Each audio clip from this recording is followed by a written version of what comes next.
Why, hello everyone, and welcome to the stream. This is a Taku Showboat. Today is, of course, Thursday, September 1st, 2022.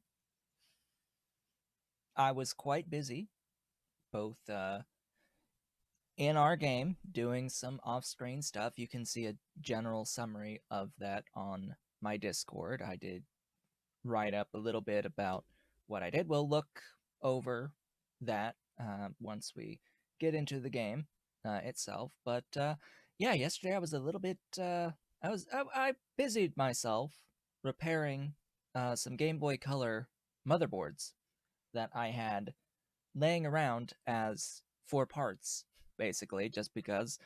Well, I knew I could fix them. It just would take time, and it's a little bit tedious of fixes.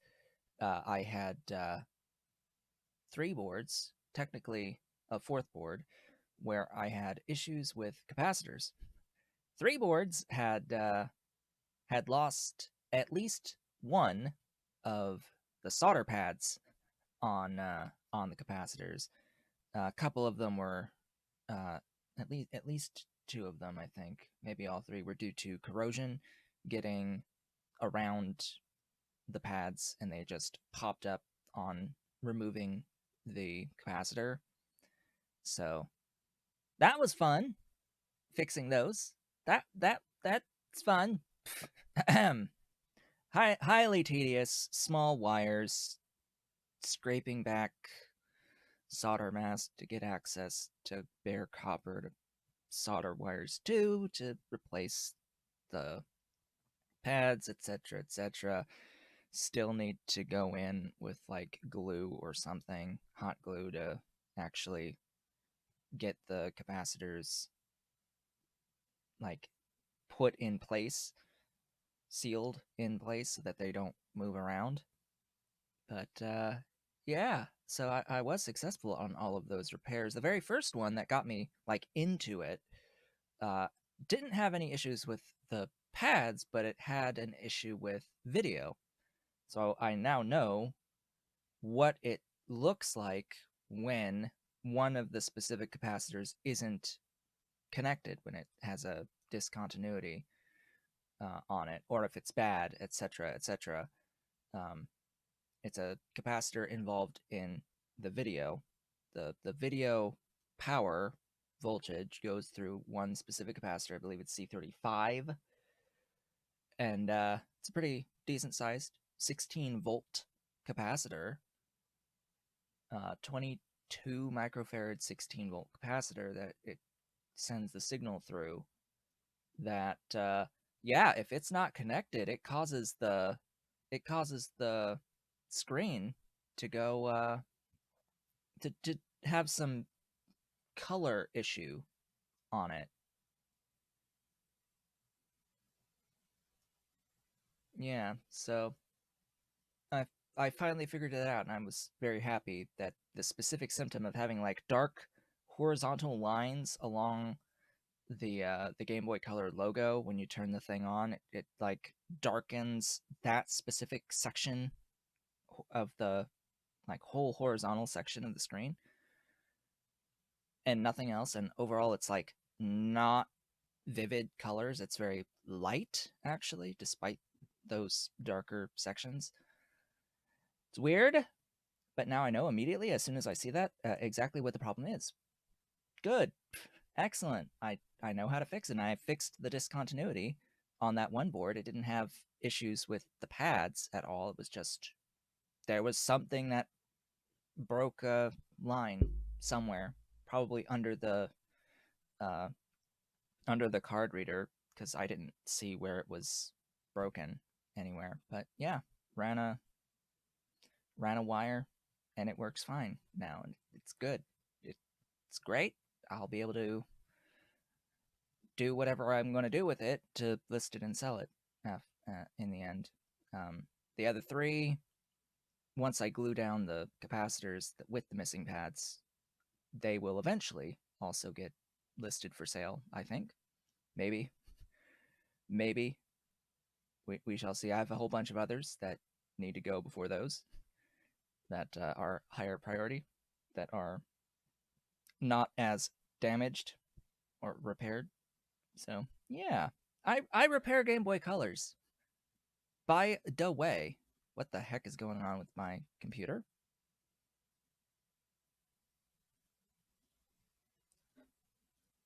My taskbar is freaking out. My taskbar is freaking out, and I don't know why. I think my huh, weird. Task Manager is also like it's like I'm constantly clicking. It's like constantly clicking away. Like what's going on here?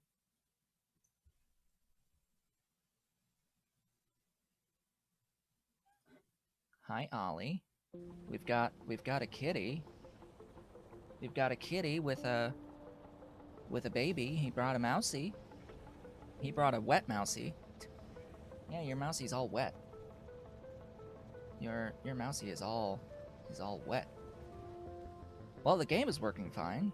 If I try to click on, yeah, now the task manager's okay, and the other stuff seems fine. I don't know what just happened.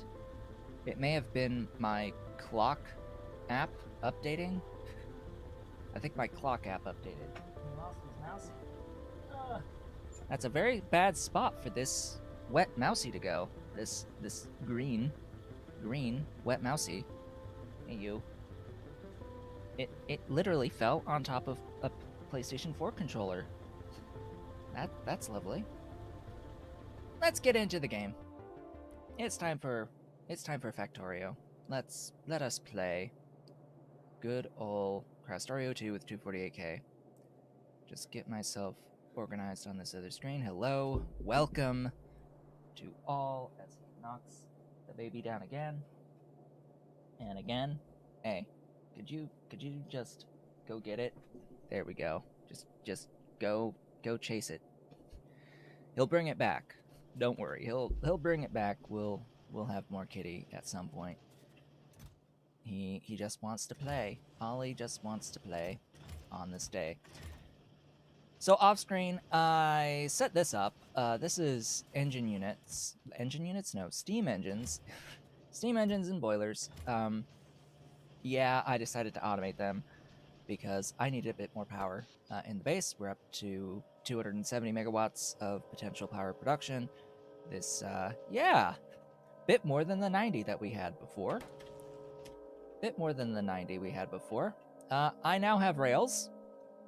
I said at the end of last stream that I would be setting up the skeleton of the rail system off screen, and you know, I set up a few factories. I got it like online, so I don't have to worry about doing that.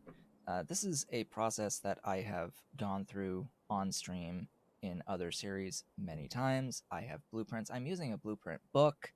The only thing we actually quote unquote missed is designing the train station, which frankly I've designed this same train station over and over and over again in the past. We're here to watch new, like brand new stuff. Hi. Ollie. Go get it. We'll just review the train stations. We'll go over the train stations, what I've done on the design and all that, and you know, the rail system sort of speaks for itself. I'm using a blueprint book. The blueprint book is available, links through my Discord, etc., etc. I expanded power over here with identical steam builds. I have set up.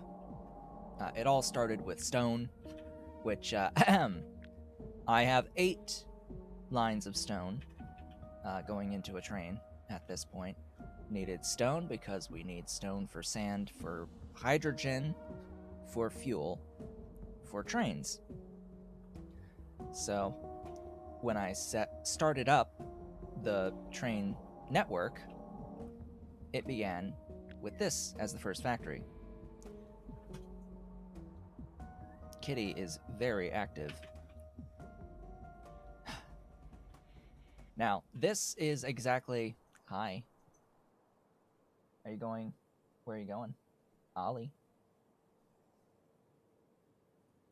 Ollie? What you doing? What you doing back there? What you doing at the end of the desk? Are you gonna go in the back of my chair? Are you gonna knock down my green screen? You just gonna lick your paws? Because he has the wet toy, so his paws get wet. This is identical to what we've already done on the main bus. Same here, like pretty identical. Got a bit of oil, just a little bit of oil, going onto the train network. I am providing the oil onto the train network. Bringing in the stone and fueling with fuel stop 1. This is specific naming for train supply manager. Any trains that need to be refueled will assign fuel stop 1 as their refueling target. So we want to make sure that this exists. And it will be named based on the number of locomotives on the line. So a fuel stop 2 would be 2 locomotives, followed by however many wagons. In this case, there's 1 locomotive.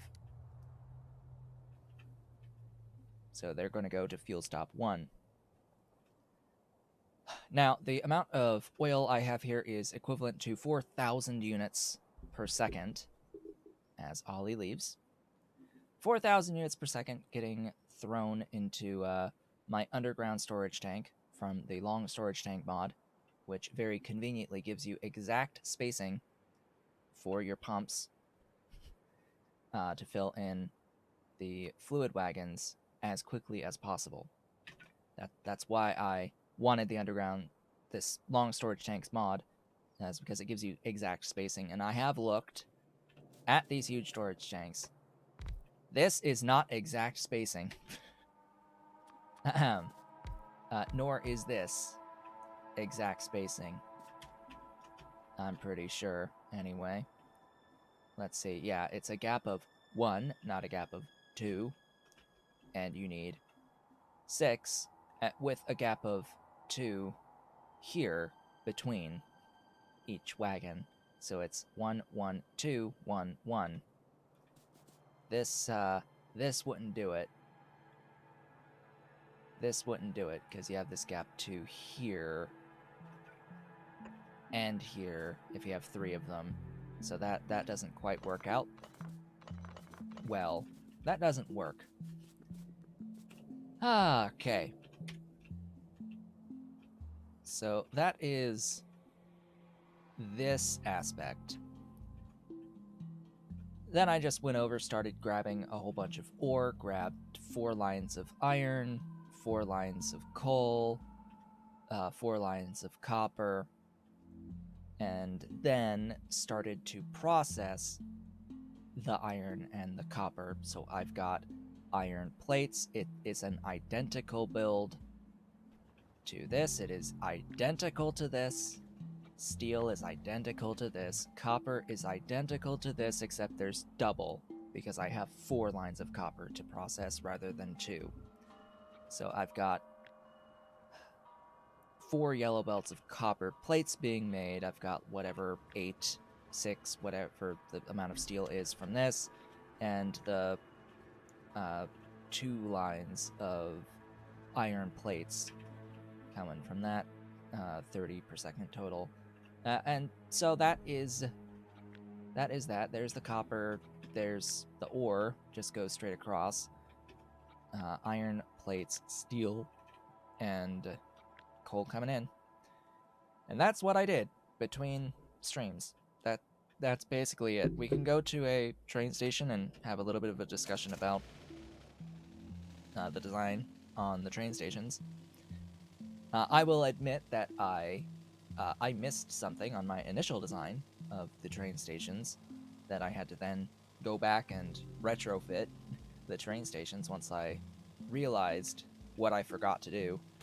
I forgot to add the waiting place, the like passing station onto my overall train station. So yeah, that was fun.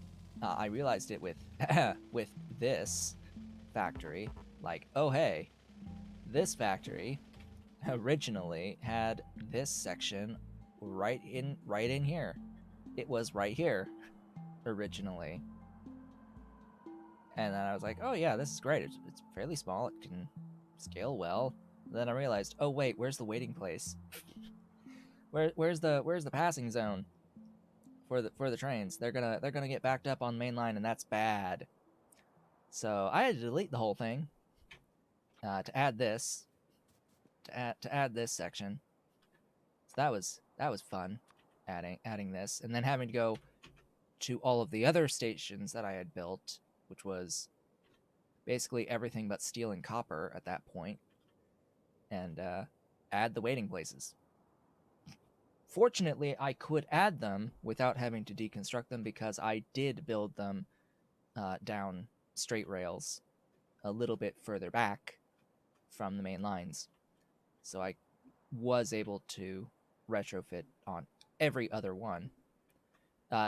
It's a little weird here with the fuel stop just because I had to like make it separate because I didn't give myself space here to do it. Not like I would have the space because the main line is going to go that way right there. But it works. All told, it works. It shall work. It's all, as far as I'm aware, properly signaled to function correctly. So yeah, well, we're good. We're good. Now, of course, again, the requester stations for Train Supply Manager have arithmetic combinators, or arithmetic combinators. We take in the value, the total of the amount that's within these warehouses.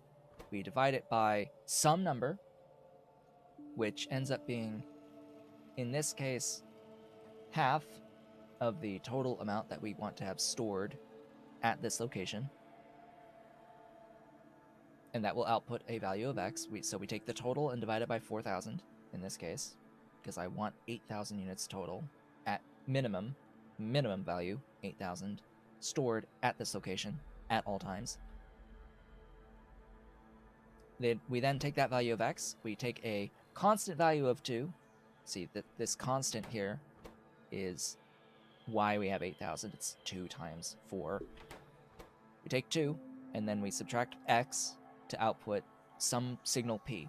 Other signal could be anything. We could use any signals for these. It could be basically anything but a normal like value.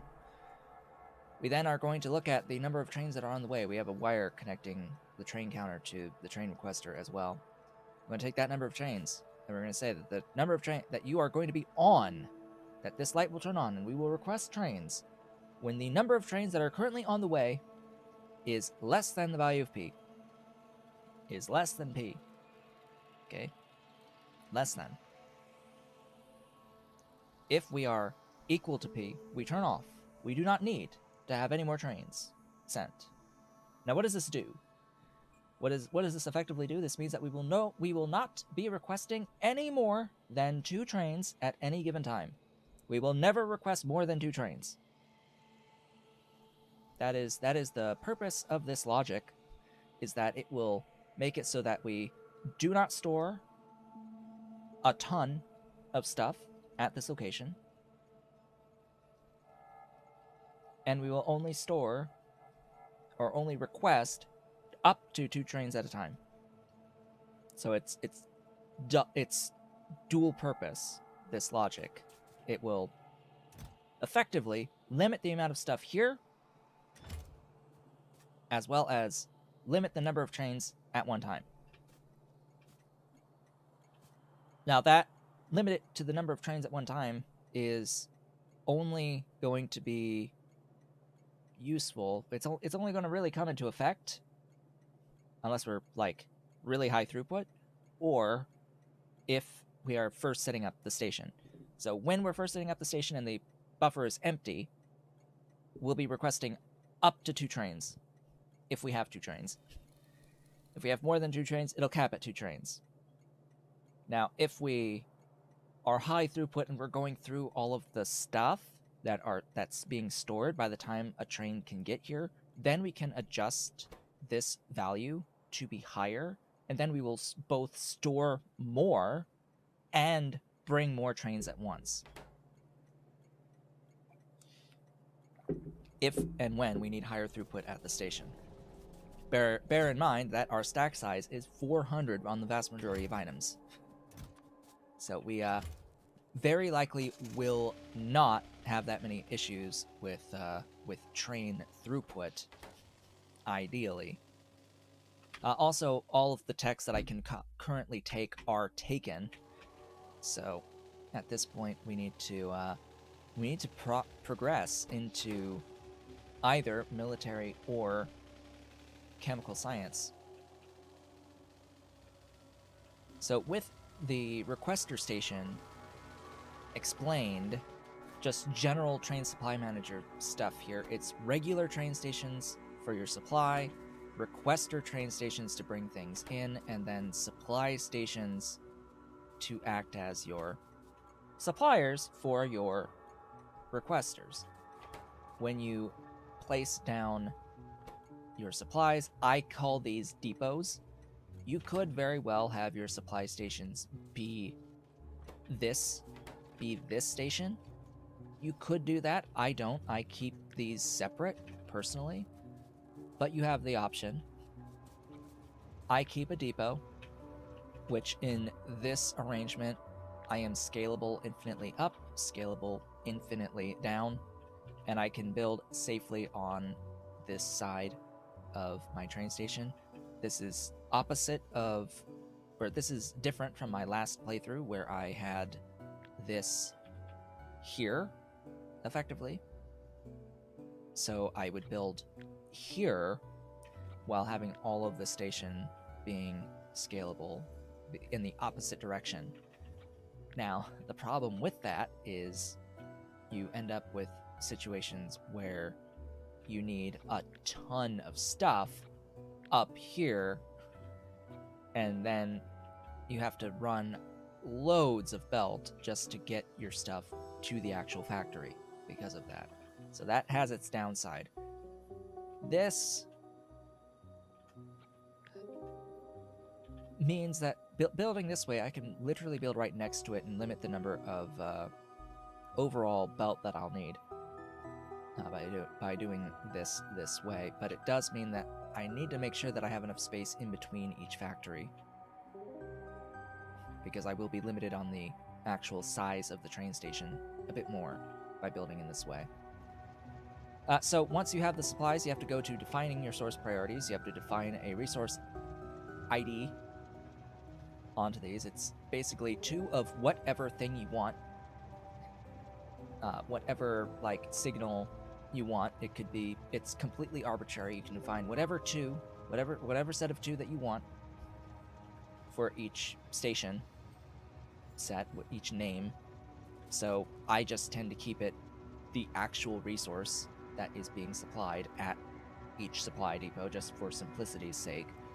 But if, say, you have multiple stone depots that you want to have as separate listings on this, if you want to have them separate, you could be like stone 1 or stone 0 for your first one, then stone 1, 2, 3, whatever.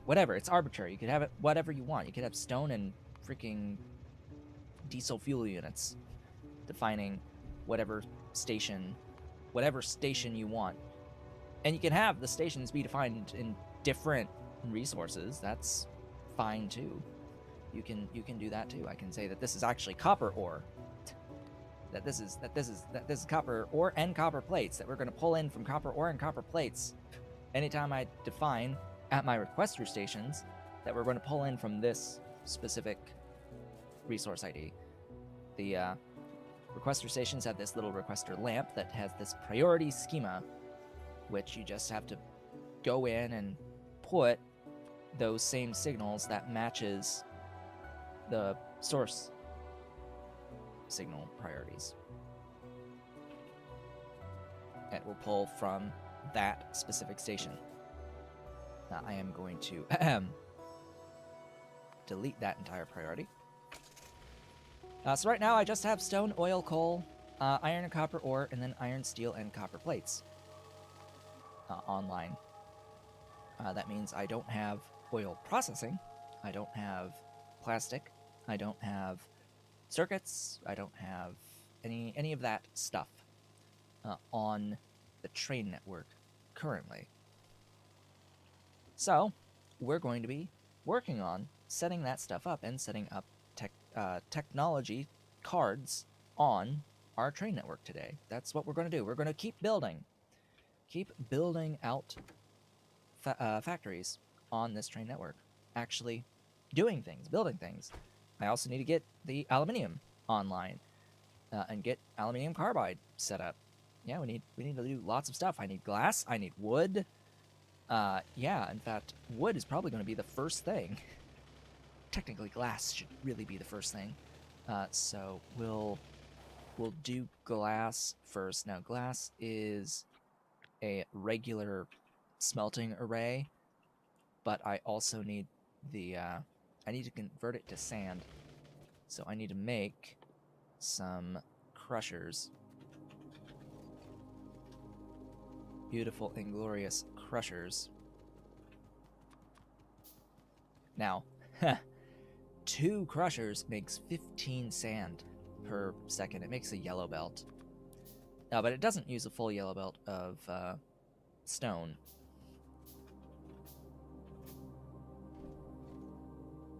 So if we look at sand, it uses 3 stone for every 7.5 sand.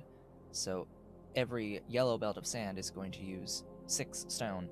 So if I do 2 yellow belts of sand, that's 12 stone.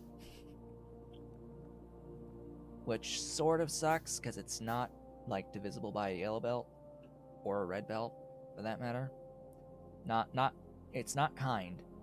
So it's like I have to devote an entire yellow belt of 12 per second, rather than 15, to feed 2 lines of sand. That will go into glass. Hello, good morning. And then we have 16 sand into 8 glass. So it cuts it in half. That's all we're going to worry about here, is it's half the amount of glass as sand in. So if I put 2 yellow belts of sand in, that'll be a yellow belt of glass out, and that's going to be our plan here going forward. Unfortunately, I do not have access to electric furnaces quite yet. I only have access to the steel furnaces. So we'll go with that. Do I need to grab anything from here? I do not believe so. I should have with me a stack of 50 steel furnaces. Maybe I'll grab another stack just to be safe. I need additional cargo wagons. Cargo.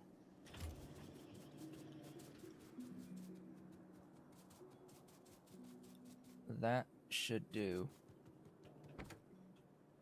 Car has a whole bunch of stuff to actually build with.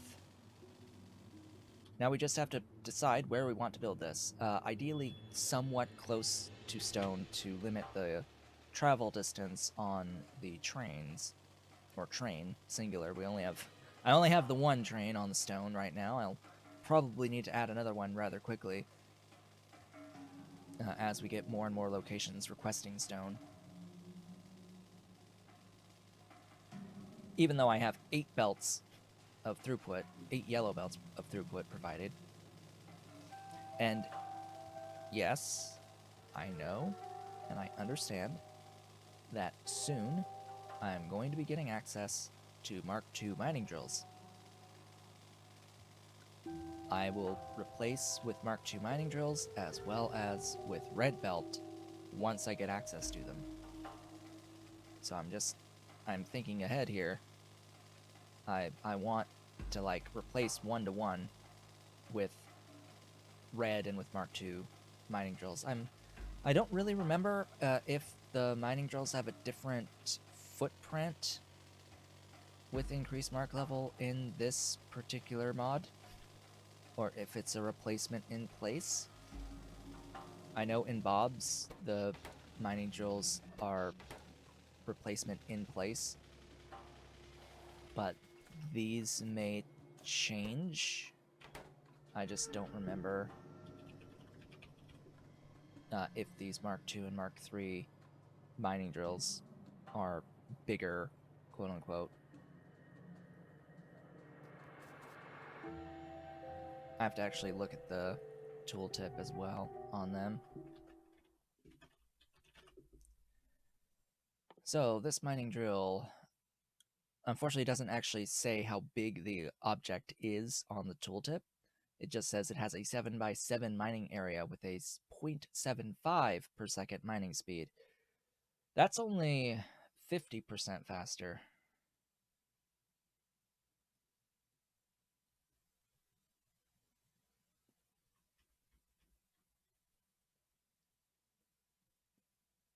.75 and 7x7. Yeah, that's 50% faster with a larger radius. Which, it's nice-ish to have that larger radius. It's not particularly important when you're building for density.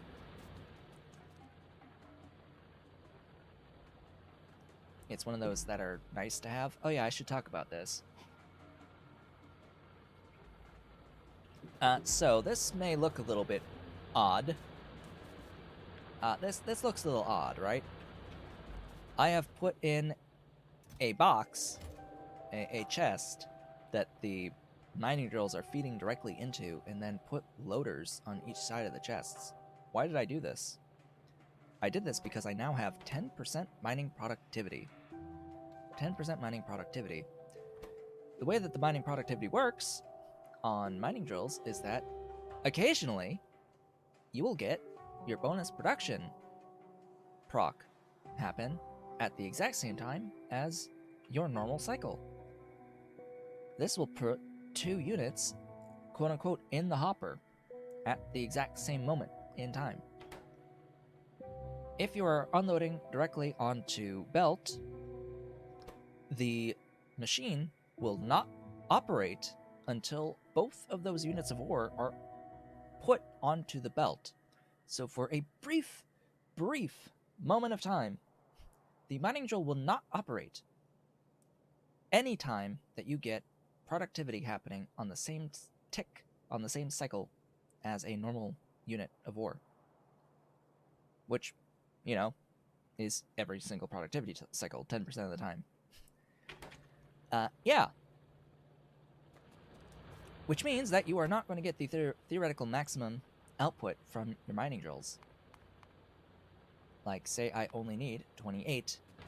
I only need 28, theoretically, to get that full 15 per second.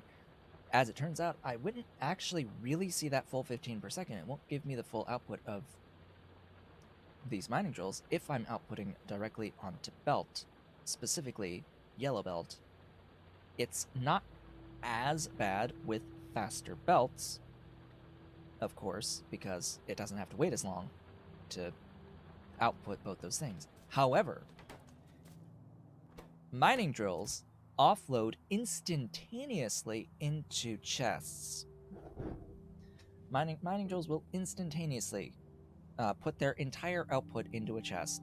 So any machine that outputs multiple units of ore at a time should be outputting directly into a chest and then outputting onto a belt. Now we have loaders, so we can just have a chain of loaders going in and out of boxes on our mining drill line, which is what I have done here. Of course, all of this changes with addition of modules eventually. So once modules come into play, that will affect how many in a line I would need. And of course, it seems that with that 50% speed boost with the Mark II mining drills, I'm gonna need a few more of these, but it would also be offset by another 10% mining productivity, right? Because right here at Blue Science, we get another 10%. Another 10%. So that would cut down to 26, I think, regular mining drills to get a yellow belt, which would mean to get a red belt, we would need, I think it's going to be an odd number.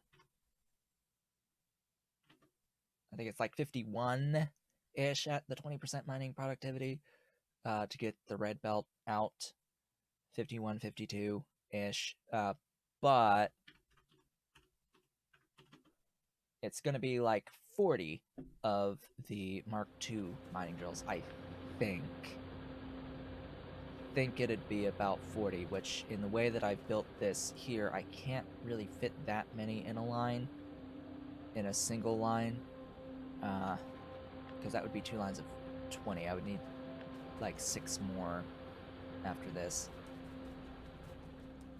With the extra range, I think they would be able to reach it, but oh well. I'll figure it out as I go, once I get them, but we need Blue Science to get into that in the first place, so let's work on that, shall we? Let's work on that. Now I have to figure out where I want to build this particular factory. It's probably going to be right down here. We're going to start with the glass factory, as I mentioned. Now the way that I have to do this is I need to take a straight rail segment and put it there, and then overlay my train station. And of course, there's no chance I've actually built on top of ore. Like I have not built on top of ore. Who would do such a thing? Building on top of ore? Ha! We don't build on top of ore around here. We avoid the ore around here.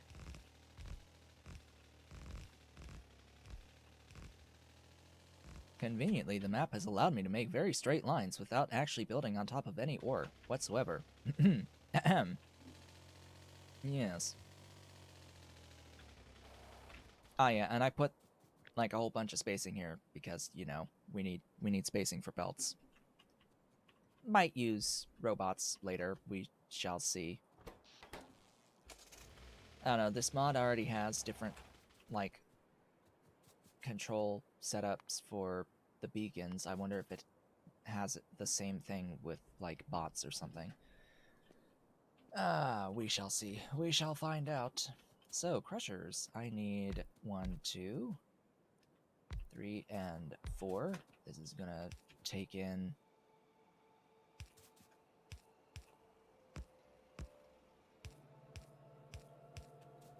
2 total yellow belts of stone.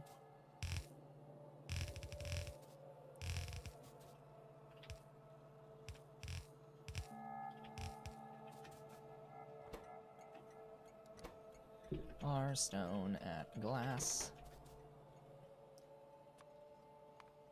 Stone. Copy. Voila! We are bringing stone. The stone train is on its way.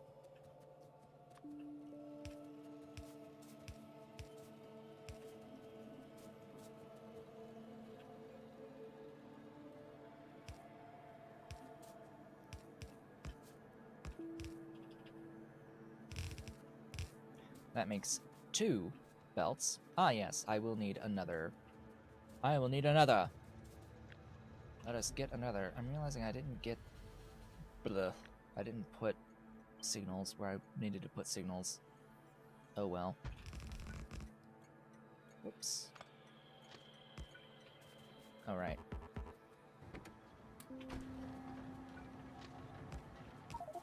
I don't need them, to be fair, but it would be nice to have them. over here on this side, like here and, well, here and here. So I need this other requester station because we need to bring in coal.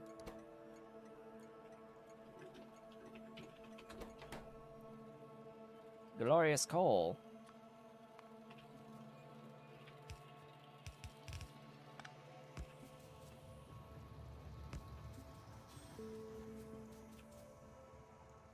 Coal is on its way.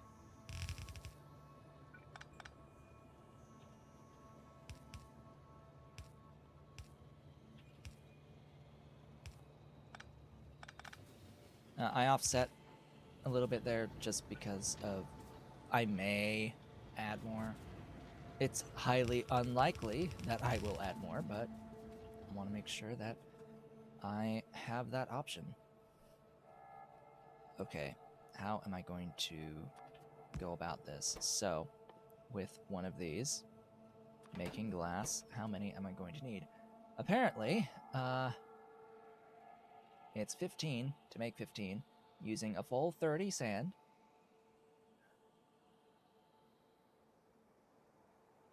Okay, we get to do this this way.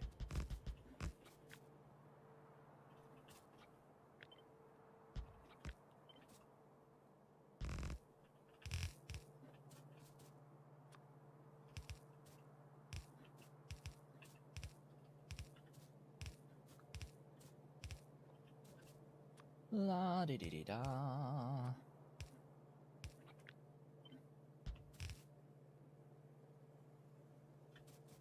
All right, it's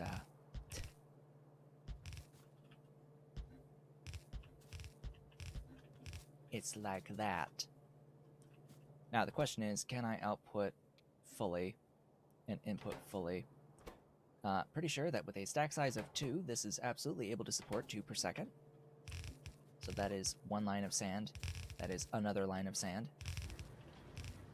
Voila. And then the coal.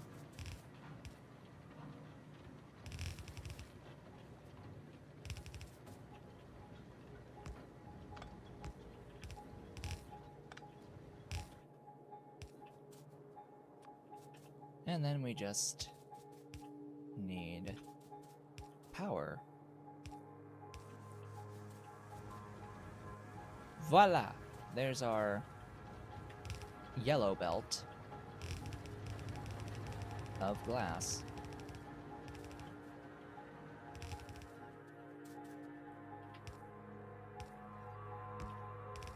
It's just a single yellow belt,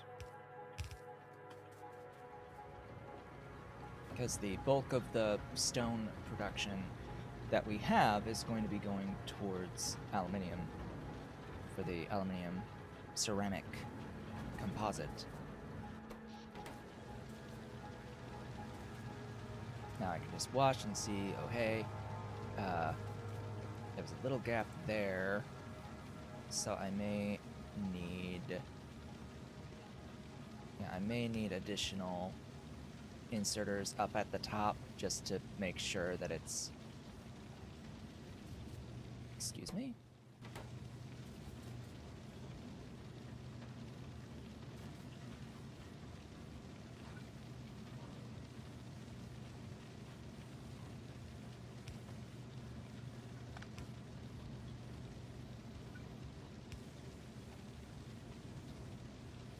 Could you please have fully compressed belt? That would be much appreciated. Fully compressed belt would be much appreciated. In the alternative, I can just put loaders on each side, and that would ultimately result in perfect outputs. But this looks like it's working too. As you can see, there was a gap right there, I think. Alright, fine. Fine, I didn't want to do it this way, but we're doing it this way.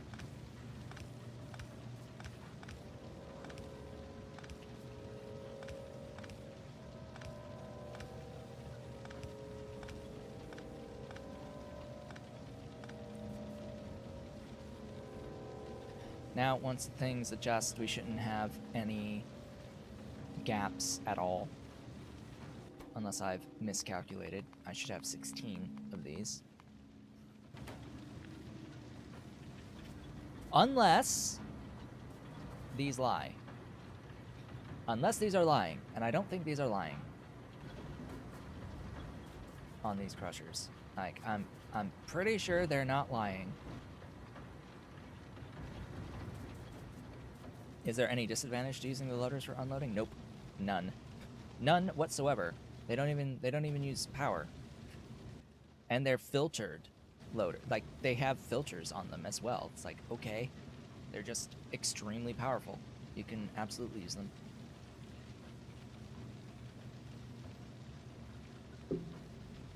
Like, I don't even need to make a separate filter inserter because this thing comes with freaking 5 slots for filtering. Like, okay, sure. That's actually really nice. And yeah, we have nice, perfect compression on this belt now.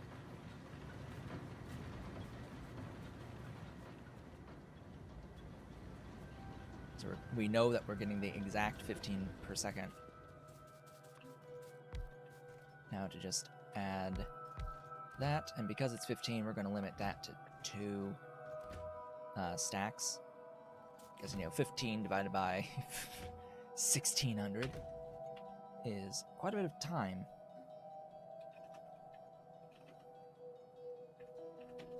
That's 1 3/4 minutes-ish, a little bit more than that. I tend to keep about 2 minutes of production in my cargo wagons, just as personal preference. I don't have any fuel on me. Fortunately, we literally are right next to our source of fuel, so I can grab some. And I'm realizing that I didn't actually put the fuel into a box anywhere, so I should do that. Just in line, right about here. Just throw the excess into a box as I grab a bunch. Grab a buncha. Because this is making 2 per second on fuel pretty consistently. It's using a little bit of stone to do it, not that much to make the hydrogen. It's only 3.33 sand. 3 1/3 sand, which, you know, that's far less than that on stone. It just needs to, you know, exist. And this is barely using any of the crude oil. I have an entire pump jack of crude oil devoted to make the petroleum for this process.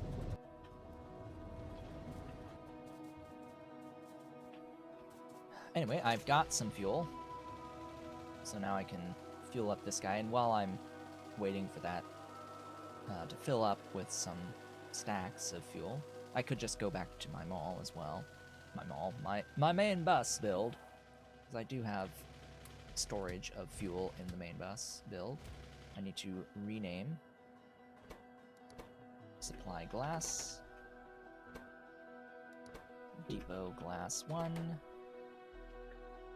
paste that there, U glass, supply, depot, full cargo circuit condition, and then define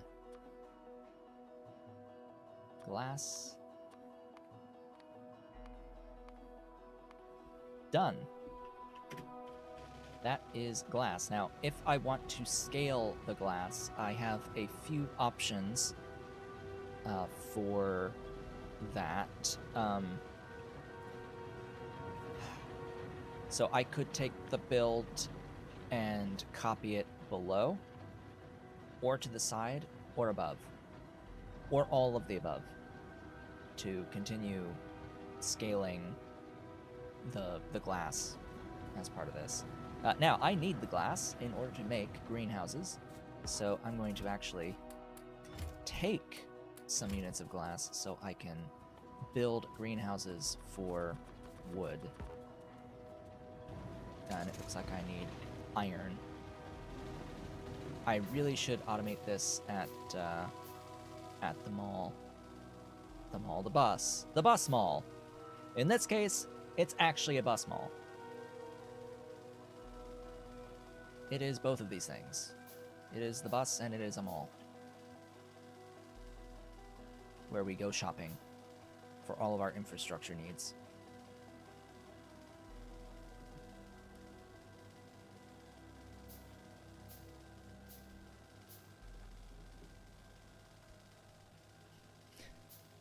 And oh yeah, those infrastructure needs, they do cost. Like, the whole point of the production is to feed the machine that is the mall producing infrastructure. It's like, yeah, we are paying for it. And so we are going shopping at the mall.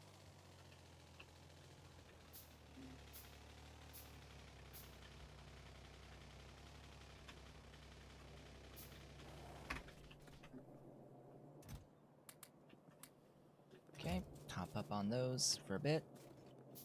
I'm all out of termite bots, and I didn't end up automating those either. I am here so that I can grab fuel, primarily.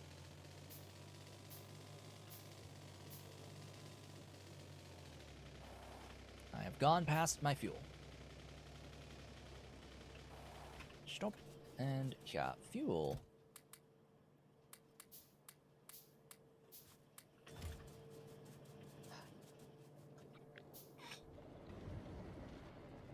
I'm realizing that I have built this plastic here, and I'm not using it for anything. Like, I could really use these chem plants for other things.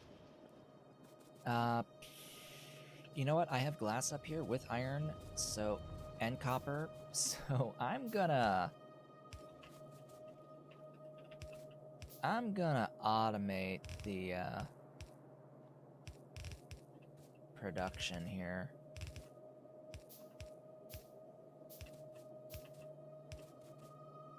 If I can.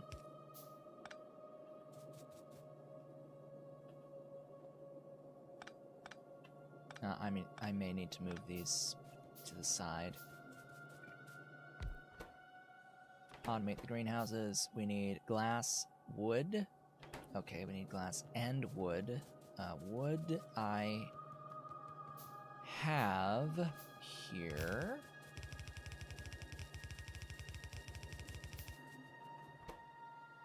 Glass, wood, iron, beams, and automation cores.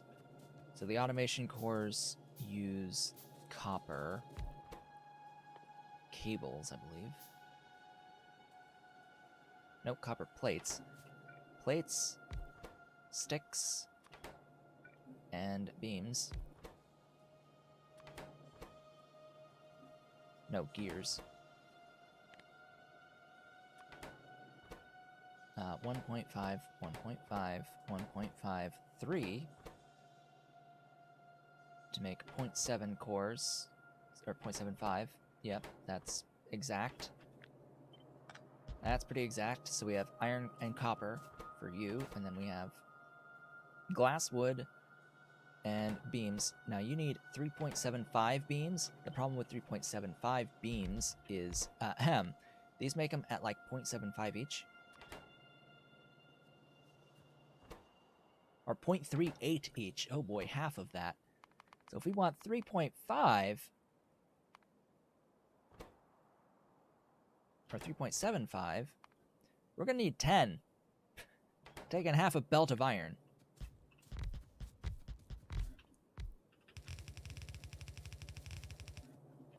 And do I really need to make that at 0.38 per second? Maybe not. Am I still going to do it anyway? Yep.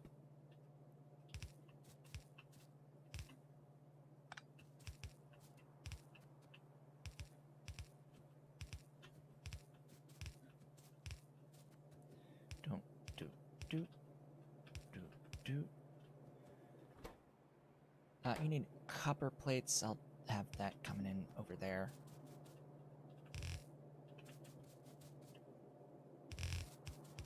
There's your copper. Iron. as iron actually exists right over here. So I'm gonna snake you around, put you up there, power the everything.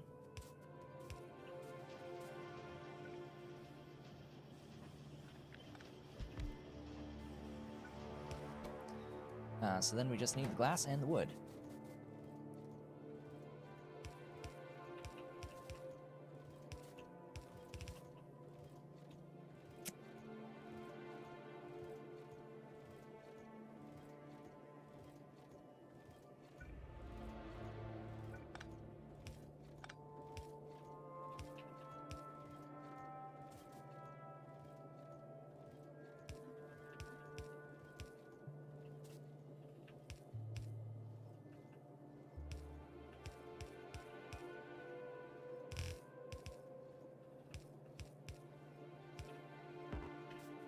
Get out of here, tree. Do I even have enough wood? No. No, I don't.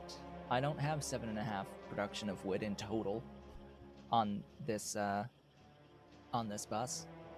So after all that, and I don't think I might have the glass. I might have the glass. So after all of that, we're not even going to get the 0.38 on the greenhouses because there's not enough wood to make the buildings that make the wood.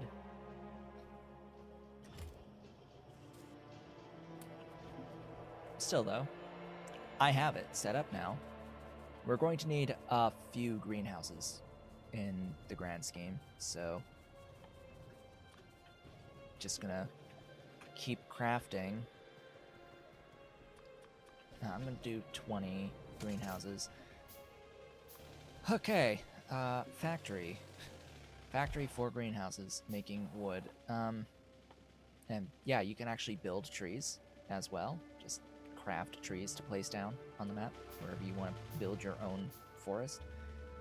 So 20 of these is going to be 13.33. If I want a red belt, I'm gonna need to have 24 of these.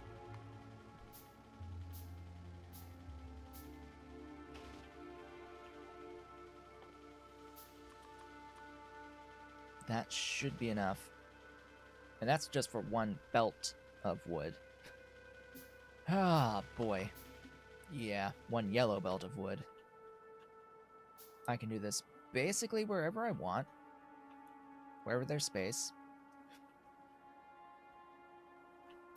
A lot of the plate processing and stuff I want to have up here because that's where all the ore is. So I would want to build this actually probably down here. Somewheres. So I'll do it right around here.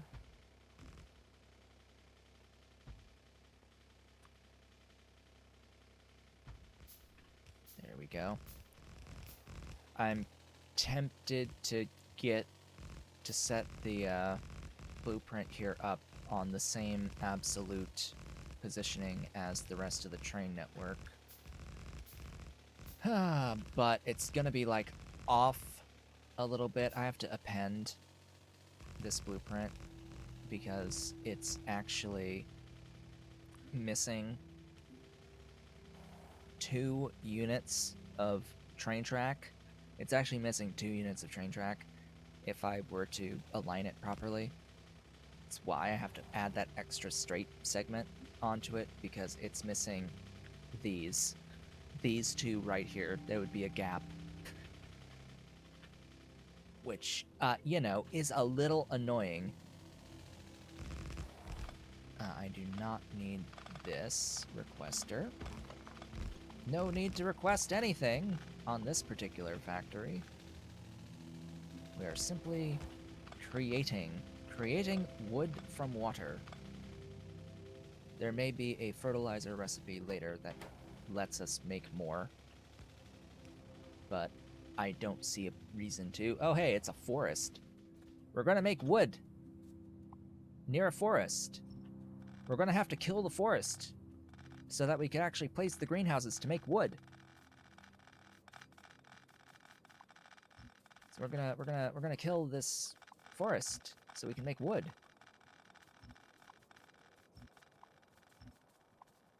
I would have preferred having termite bots for this.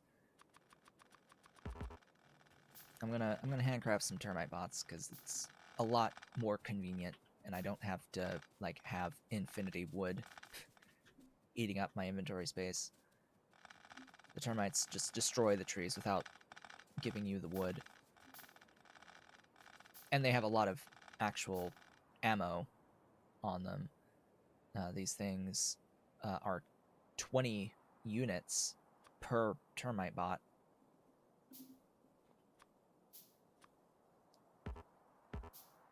Oh, come on. Just get out of the inventory and then... What? Huh?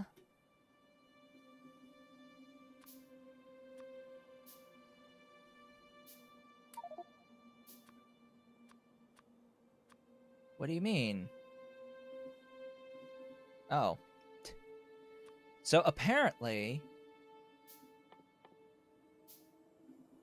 This is a feature I never knew existed here in this part of the screen. I know this is a feature that exists. Like, you can actually, if you didn't know, on your inventory screen, you could actually go to an individual tile in your inventory and define a specific object that will live in that specific tile. So you can, like, always know that that specific space will have a specific thing. As it turns out, you can do the same thing with ammo on your weapon bar. You could actually define specific ammo to use, which, you know what? I'd actually like to have this termite bot ammo only exist here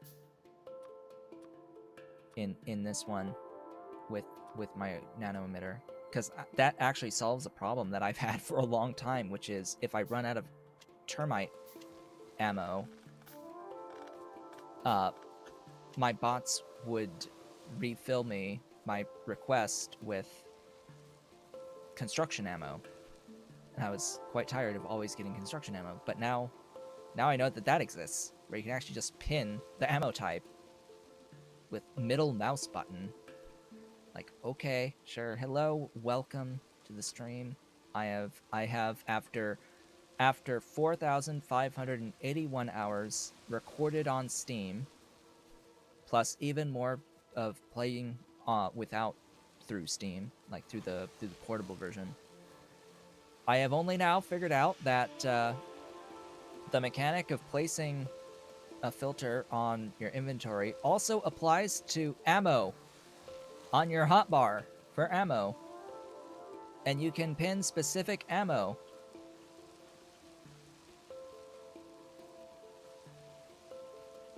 I have only just now figured this out.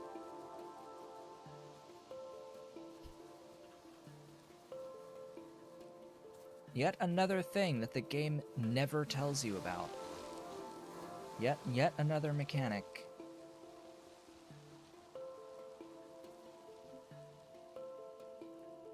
So there goes all the termite ammo, and now this spot will only ever have termite ammo. No requests by robots under personal logistics will put the wrong ammo type in that spot. That I wish I knew about like 1,000 hours ago, 2,000 hours ago, 3,000 hours ago, actually. Yeah, so greenhouses. How do I want to orient these greenhouses? This way.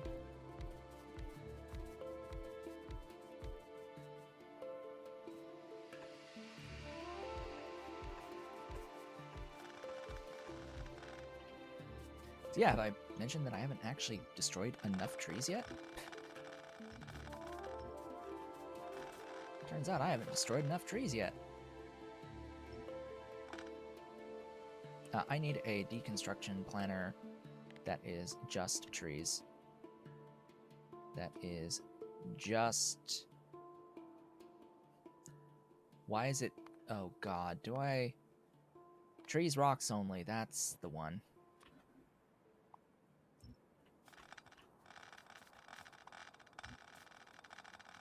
We can actually define specific varieties of trees. Yes, obligatory tree death. The forest is the ultimate enemy. Which there's this constant battle with map settings, of course, in the beginning of the game, where it's like, okay, I know that I need wood for small electric power poles at the beginning of the game, and technology in this case, but do I set the value for trees higher to have an easier early game, or do I set the value of the trees lower to have a harder early game, but then not have to deal with all of the forests? But then not have to deal with all the forests for the rest of the game. The thousands of hours of the rest of the game. I'm deleting this whole forest. Screw it. Screw this forest. It gets in my way all the time.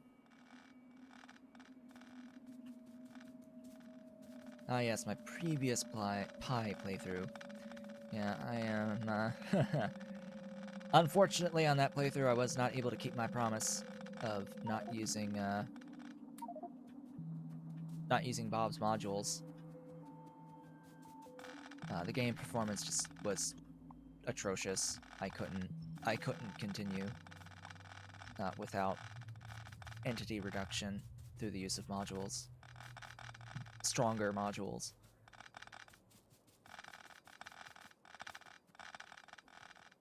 I may not have enough inventory space. We shall see. I'm gonna put all of this wood into the supply station, by the way. Like, I'm gonna use it. Okay, I just had enough. And of course, once I added the Bob's modules in that playthrough, I beat the game fairly quickly after that. The game was beaten fairly quickly. Oh yeah, it wants me to keep 400 units at a time. Hello and welcome to this stream. Right, I have to actually assign the recipe. Voila.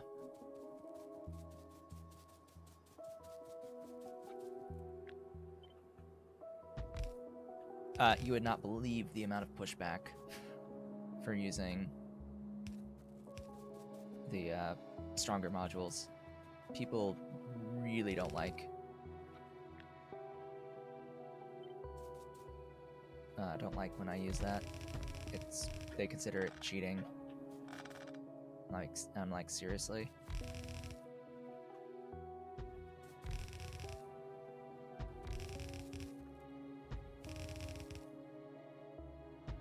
Like, I wanted to have a... Huh? Did I build too many? I must have. I need 24.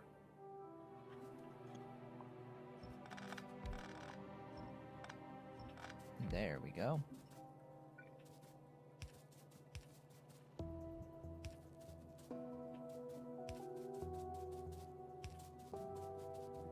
So, fundamentally, no matter what I do in Pyandons, if you do anything to make the experience any easier whatsoever, you're gonna get criticized. So it's like, F it. I'm gonna do what I want. My next playthrough on Pyandons, I only have one source of the water. I'm gonna just start with Bob's modules. Like, I don't care anymore. We're gonna play with all of the stuff that I want to play with.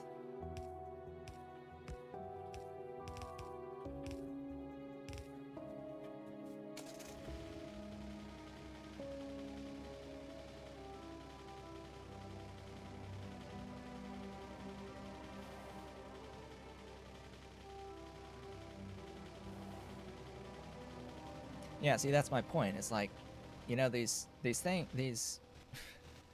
Bob's modules, I find as a necessity just to be able to actually complete the game with frame rate, right? because we were at the time that I added Bob's modules to the most recent Pyandon's Alien Life playthrough that I did some months back. I was below 30 frames per second. The state of the game, I was no longer able to even maintain 30 frames per second to stream that game. Now, that does not make for a great viewing experience. To be completely clear, it does not make for a great viewing experience if the frame rate is below 30.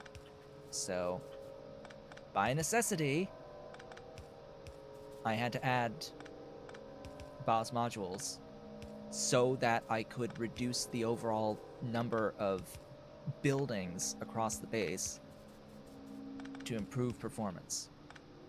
And this was while using a performance-enhancing mod, a VRAM saving mod. But it was calculations at that point that was causing slowdown.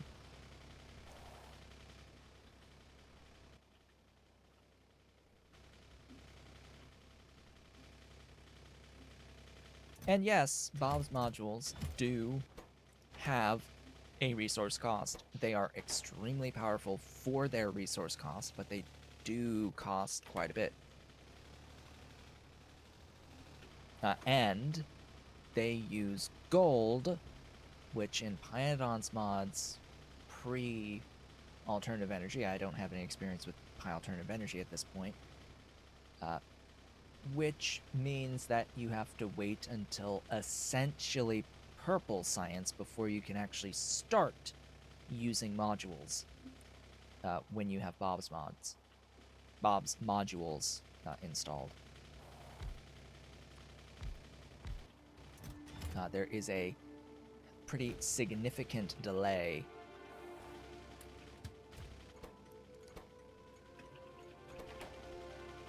Unless you go out of your way to sort soot into gold, in which case then you can sort of get some earlier. Same with particle acceleration. You can particle accelerate some gold as well, but that's a lot of power.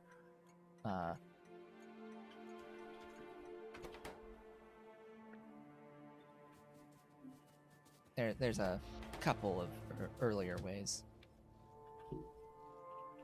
But you're not going to be able to make modules at scale, like immediately on getting into blue science, or even at green science. It's just not really happening. Hopefully, the changes that are coming with the release of Pi Alternative Energy, as well as all of the rebalancing that's happening, is going to smooth out the experience a bit. But I still think it's going to be suffering from the same issue that it always has, which is that it just requires a level of scale that is beyond what the game is actually capable of in order to complete. That's Pyandon's. That's late game Pyandon's. So mid game and beyond on Pyandon's. Factorio is just not built to properly support that level of scale that Pi envisions requiring for completing a map. There's no computer CPUs strong enough currently to support the number of calculations for the number of entities that you need to complete a base at that level of scale without having performance issues.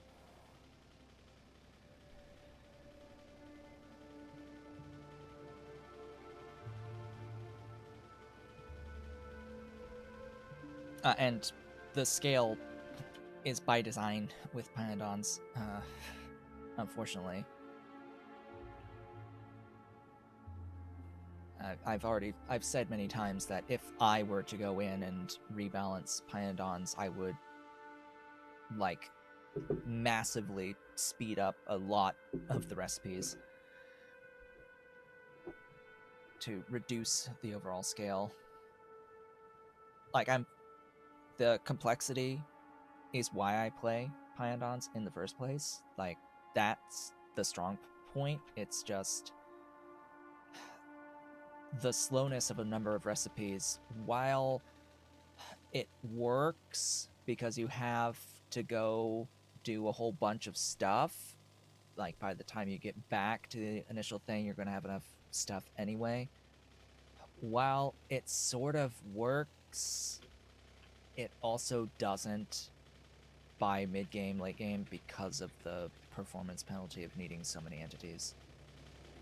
It doesn't scale well on the resource demands the later that you go. It requires too much for the amount of scale to produce those resources in the first place, the base resources in the first place. It magnifies too much without getting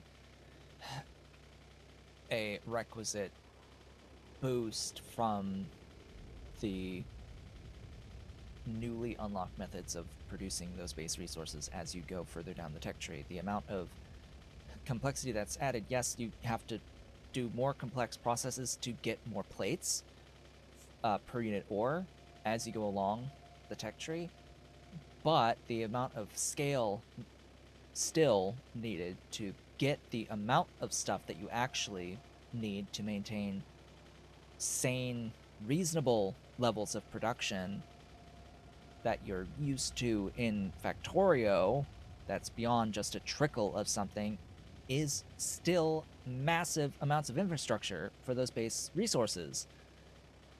Like, regardless of whether or not you're going complex or staying simple, the sheer volume of buildings and infrastructure that you need for just a resource is insane.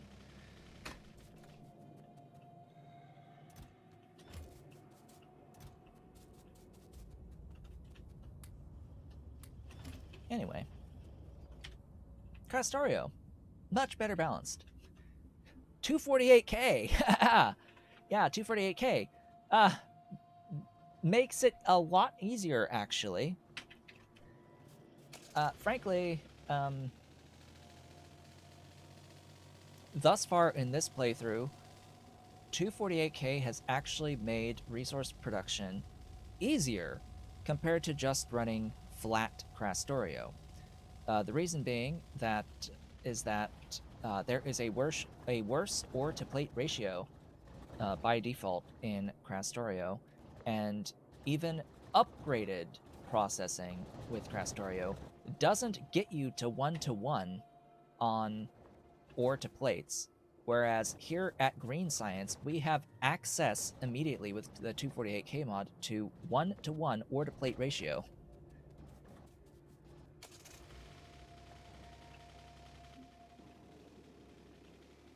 So in this aspect, running 248K with Krastorio has actually made the experience a bit easier.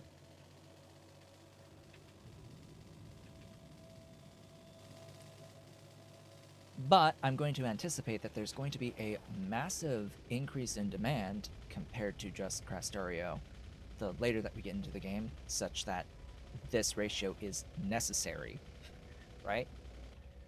It may be a little bit easier now, but it's probably going to be much magnified the later that we go.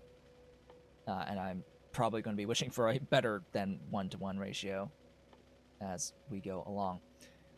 Now that we have wood, which I still need to define, now that we have the wood and the glass,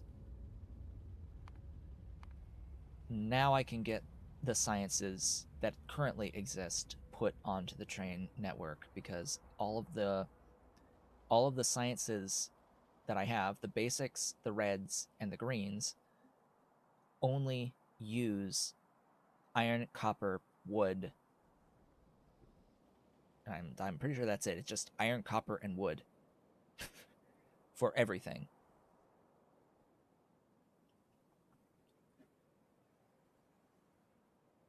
I am not going to put the blank tech cards onto the train network in this playthrough, I think, because they are not particularly resource dense. What is the density comparison here? So we get 5 tech cards from 2 iron and 1 copper plate. So we get 3 items into 5 items. I will not be streaming the beta of Pi Alternative Energy.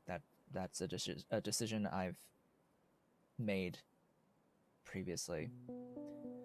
I made this decision a while ago. I will not be streaming the beta of Alternative Energy. I want to play a experience that is ready to be experienced in its entirety, which means that I am waiting until it releases on to the mod portal.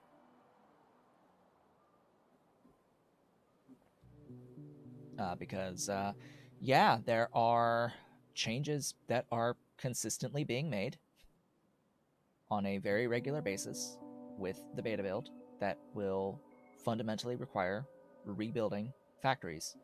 And I am not interested in having to constantly go back to rebuild factories because recipes have changed.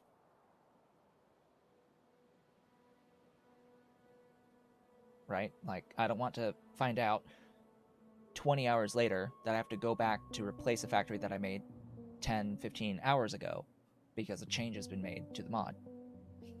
Right?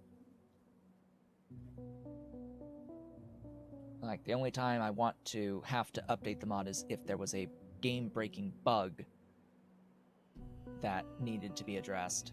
Like, I really don't want to have to update the mod during a playthrough going forward, because yeah, lots of changes happen in Pyondon's mods.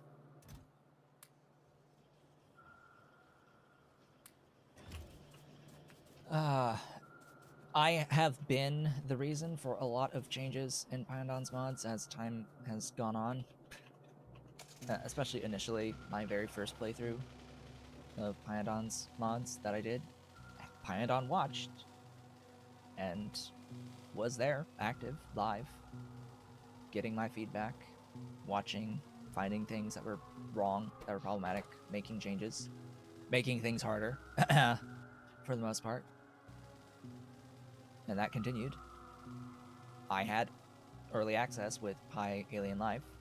I was, I think, the first making content on Pi Alien Life with an actual beta build of Pi Alien Life. I did that.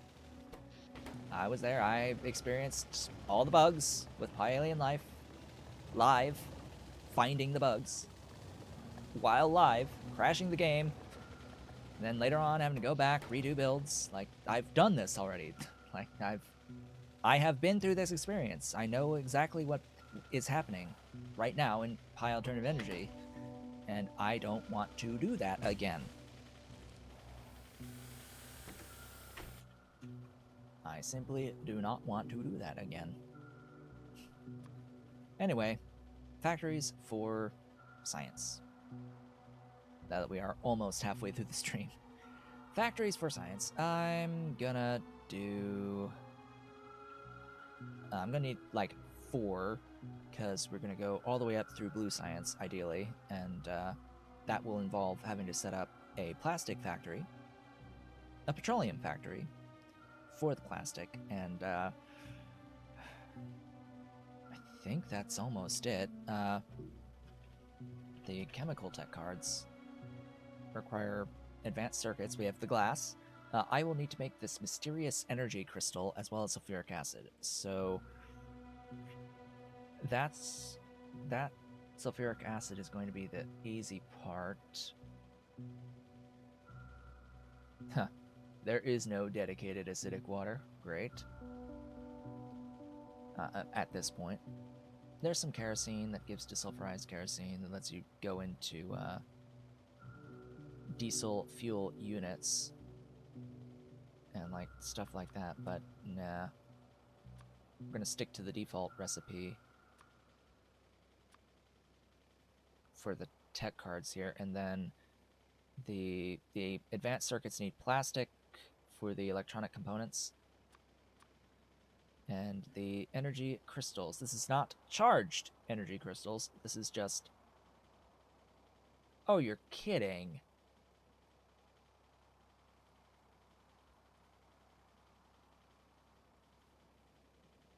Oh, you are kidding me. We're gonna need some crushers? We're gonna need some crushers. Where do I do this? What recipe gives me that? That would be great, to just convert 1 into 2. Yeah, that would be nice. Yo, Helmod. Hey, Helmod, I haven't used you that much thus far. Yeah, these guys. An electric...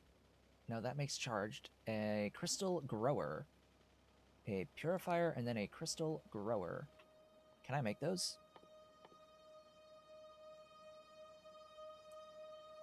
Do I have that building? I do have that building.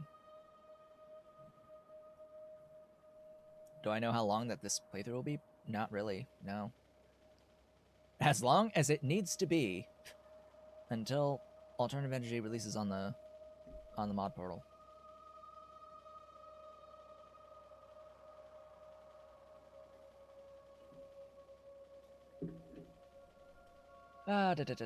I need to have Matrix Solver and be like 5.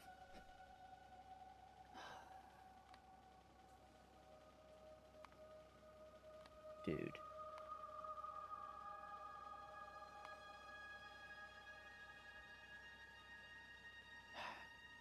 Almod, it would be great if you were to not that. Alright, let's just say that I will double the previous by using the crystal growers.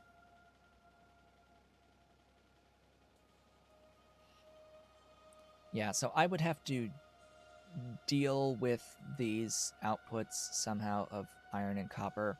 I do not want to use this iron and copper, although 2.5 is a decent amount, actually, of iron and copper plates. That is a decent amount.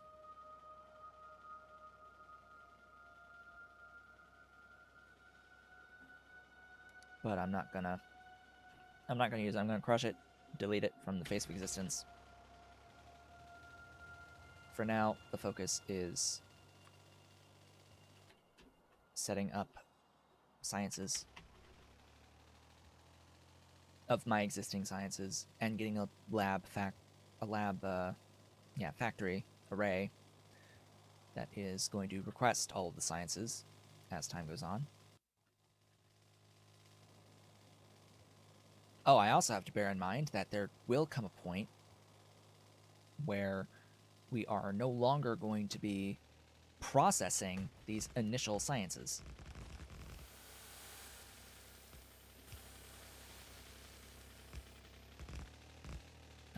Because Krastorio is a little bit odd.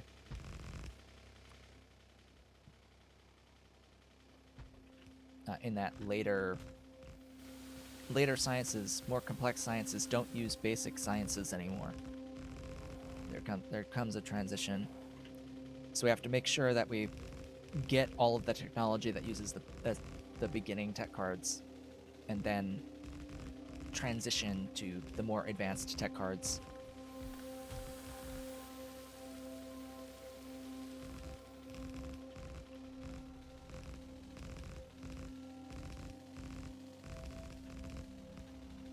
Oh, I'm out of supply stations. Oh boy. Gotta go get some more supply stations.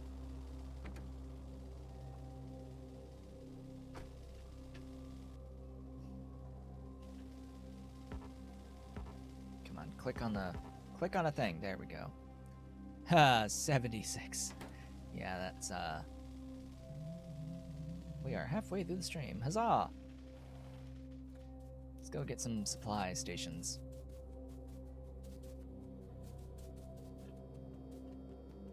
Where are you? Here. Hi.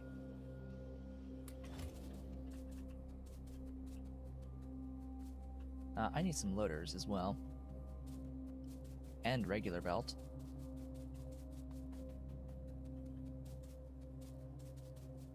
I have not automated the red belt yet, and I probably should at this point.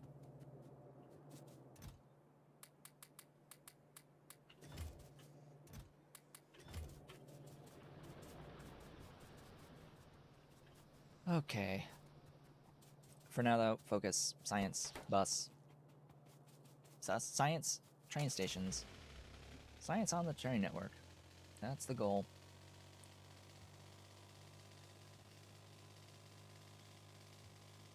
Get good old progression going. And then between streams, my goal will be to scale my resource production a bit more, get more iron and steel in particular online, add more mining of iron, etc. Get more of it on. Just get more every of the base resources, lots and lots and lots more.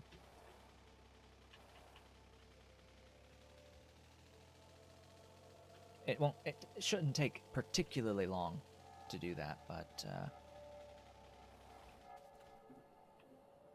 it will still take a bit of time. So this one's going to be the basic tech cards.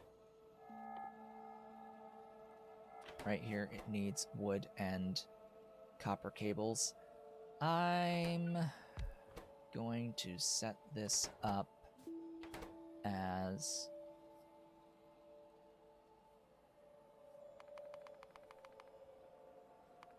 shall we do 3? Shall we do 3 per second? What does 3 per second look like on these sciences that I currently have access to? Let's go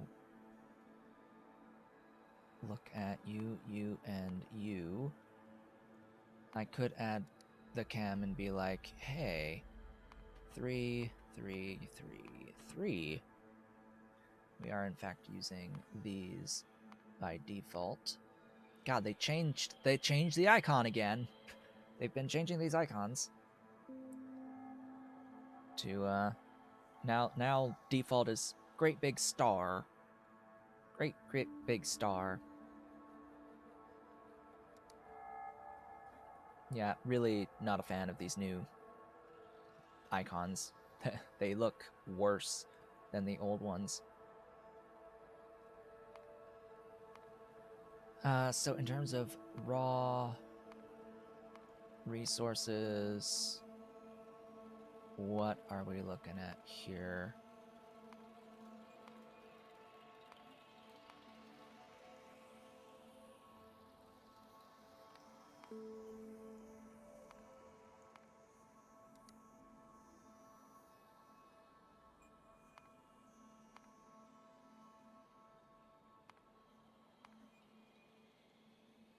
That's not that bad. I'll be completely honest.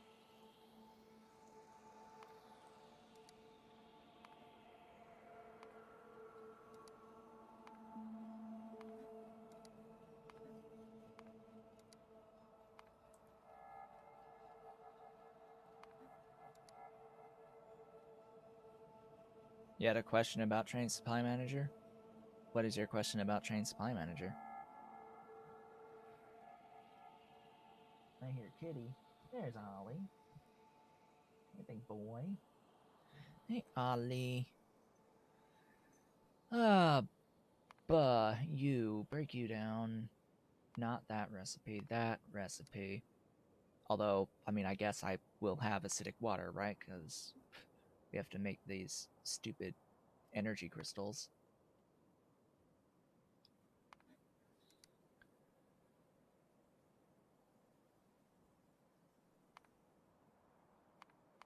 And the only way we're getting the water is that the acid water is from producing desulfurized kerosene, out of crude oil and steam.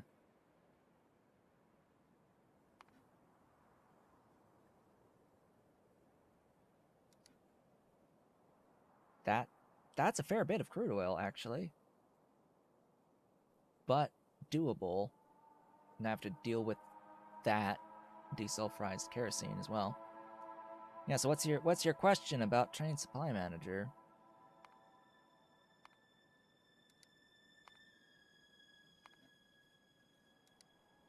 I'm just breaking down these resources to like base materials. This is very reasonable. I can get away with this.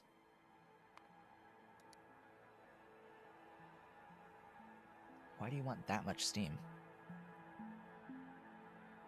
Oh, because you're...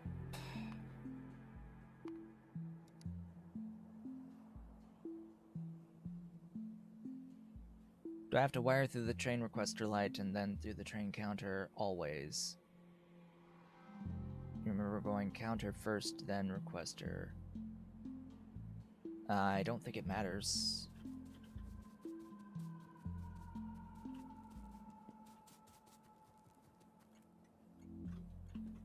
So I've got the light connected to the counter, which is the same as the output here. Like, all three of these are considered connected in a line. It doesn't matter if I connect this train counter to this combinator end and then to the light.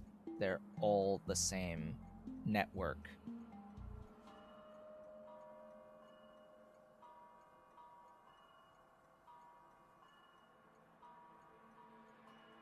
Like, the wire is the wire. It doesn't matter which you start with, like, your first click.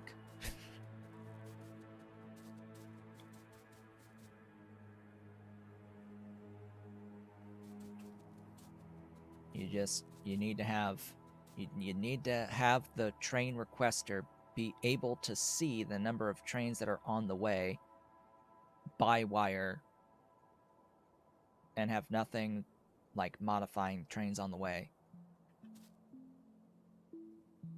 You're gonna compare some signal to the number of trains that are on the way.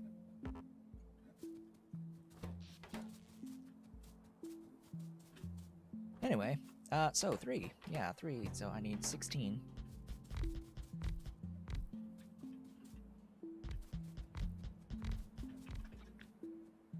Yep, there's 16 there. I keep hitting I to bring up Hellmod. Yeah, I have the wood, I have the glass, technically. I have the copper and iron. I've got all of this.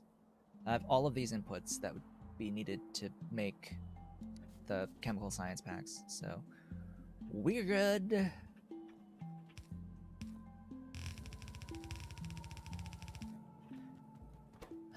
The only question that remains is, am I gonna have... Well, I guess I'm gonna have long-headed inserters pretty much no matter what I do. So we're just gonna build this way.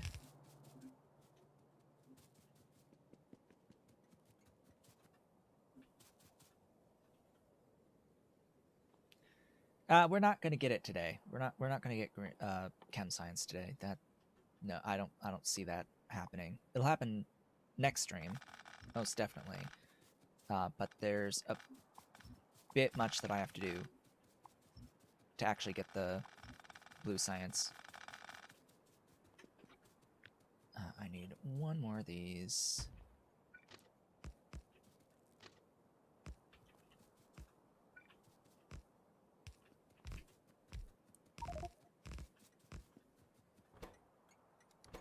Our wood at BTCs. Our copper at BTCs.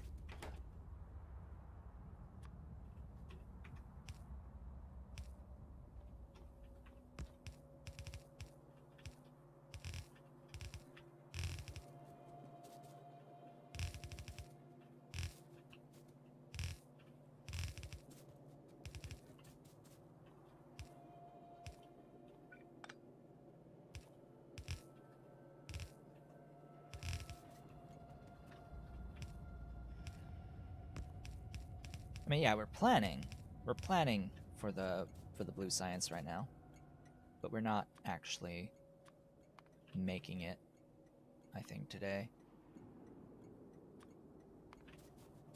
Okay, bring me wood and bring me copper.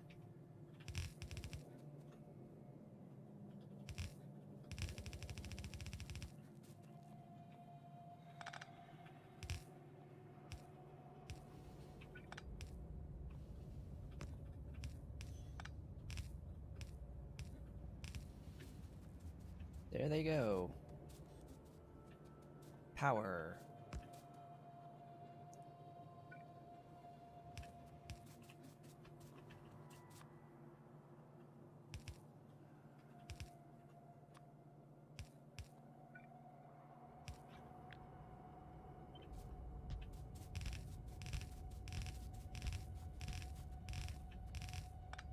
Ta-da!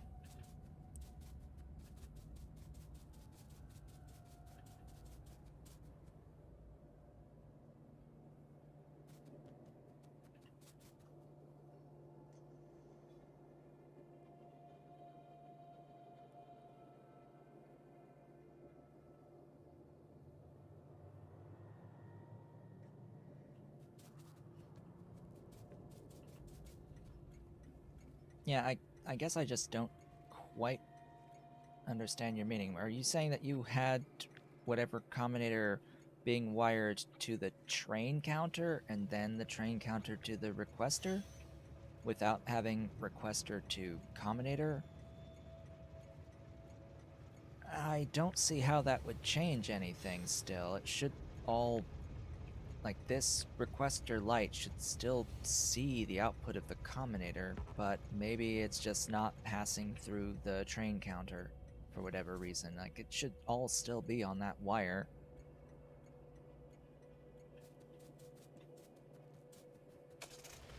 But maybe it's just something about the way in which the game handles the train counter that doesn't, like, allow the signal to pass through it. Anyway, we've got basic tech cards now getting made, put onto the train network. I need a train, couple of wagons. We're going to limit this to 1 stack. 1 stack will be far more than plenty.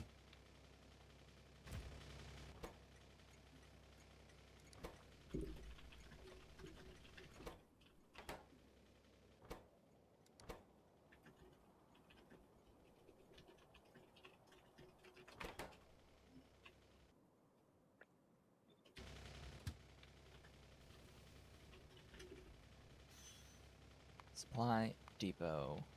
Full cargo. Circuit ignition. Auto magic. Define the basic.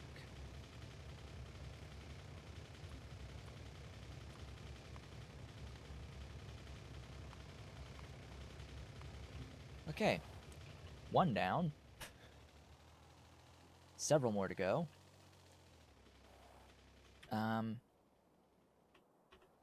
Okay, the reds are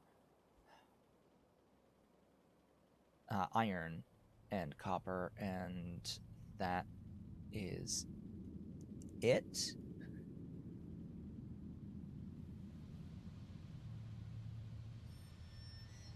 Yes, reds are only iron and copper,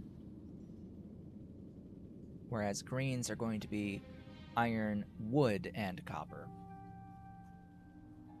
So not that big of a complexity jump in between each of these, but still, I could copy this train station as is, paste it right down below me.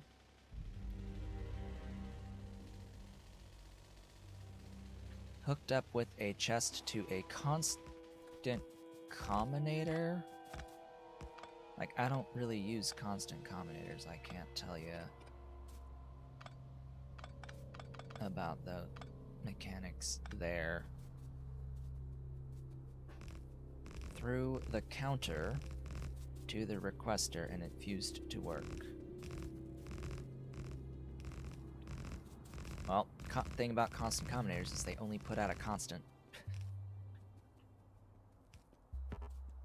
So that might have been something about using a constant combinator. Ow.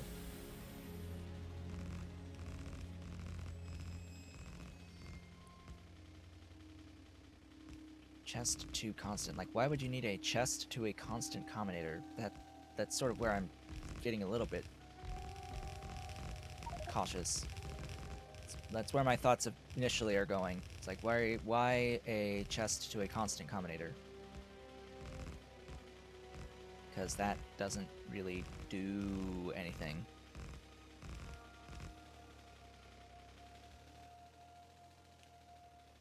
Frankly, constant combinators are completely useless. In my opinion, I don't see any reason ever to use a constant combinator. Like, why they exist in the first place? Like, that you can functionally use an arithmetic combinator as a constant combinator. You can define whatever variable you want to be a constant using an arithmetic combinator.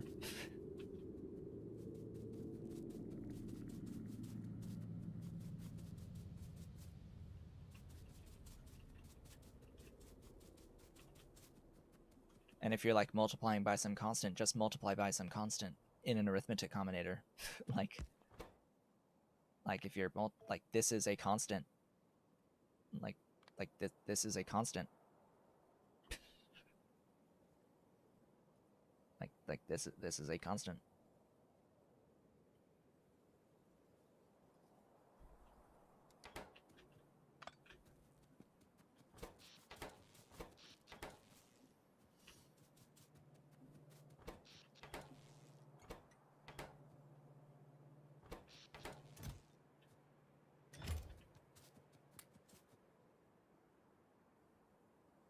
To count what's in the box. Well, here's the thing. The moment that you wire a chest, the amount of stuff in the chest is already added. The count of what's in the thing is just part of, like, that is a signal. When you add a wire to a chest, the contents of said chest are signaled, like, inherently. Like, there's this each value right here. This value is going to look at your input signal no matter what it is. It'll give you the count of the exact item that is in the box, just normally. I guess the only thing that your constant combinator is doing is taking an each and assigning it to some flat signal. That's the only thing I can think of that you're doing with that combinator, is that you're just taking it and making it into a flat signal, but you don't have to do that. Like, using each here makes this logic universal regardless of whatever's inside of your chests that you're offloading to.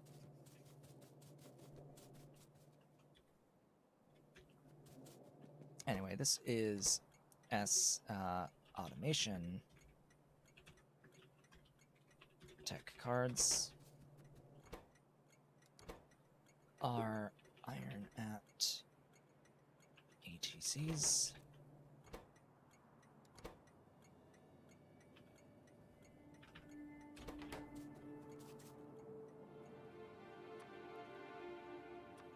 Whoops. Copper plates. Iron plates. So, conversation about the blue tech cards. The thing about the chemical tech cards is that I'm going to need to set up quartz into silicon and make the mysterious energy crystals and get, like, petroleum processing done and get plastic. So I need a factory for petroleum, I need a factory for plastic, I need a factory for the kerosene. I would like to have kerosene, like, just provided onto the train network, but also then kerosene into these mysterious energy crystals. I'm just gonna process kerosene into the acid water local rather than just put the acidic water onto the train network. I think I have to make the sulfuric acid. I have to make ceramics. Yes, I need to put ceramics onto the train network. I need to make yeah, as I had said, the quartz for the silicon. So we're talking like 6, 7 different factories for making the chemical tech cards. It's not going to happen in the next hour.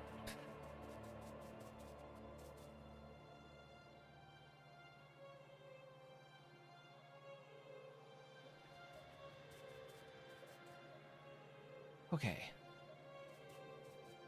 This factory, I need to look at how many buildings I'm going to need. Not make that, make that. You need 0.3 to make 1.5, so we're going to have another line of 16 of these. We're going to need 0.6 and 3. Well, that makes more than 0.6. And then blank tech cards, we're going to need 3. So we're going to need 16 of the things making the blank tech cards. That's mill tech cards. That's not blank. Blank tech cards. So we're going to need 2 of these buildings.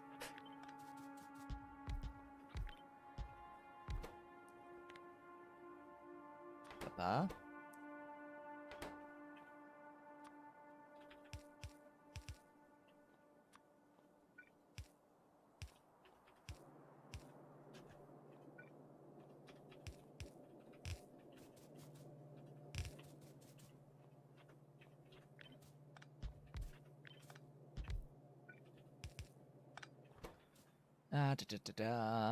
Sticks and gears, 1.5 each. Okay.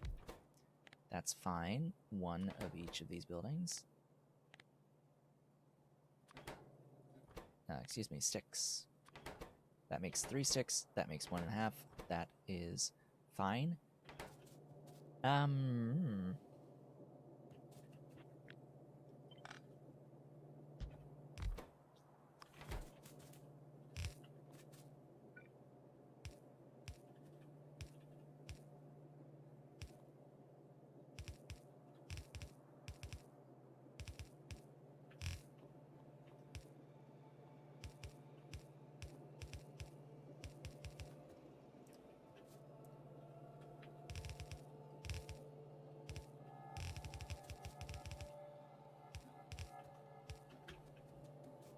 That's that, right?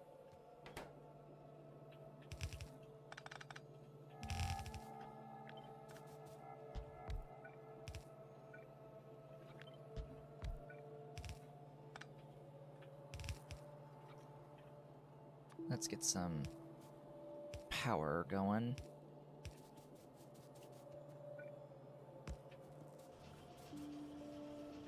I'm pretty sure that's all that's necessary.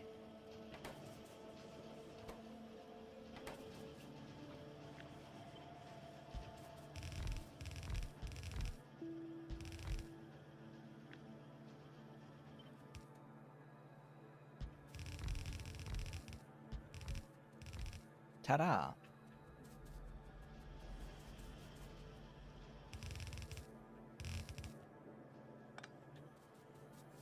And that, as they say, is that.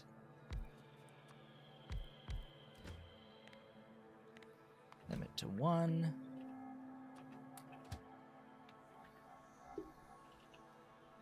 Right, I need to rename these.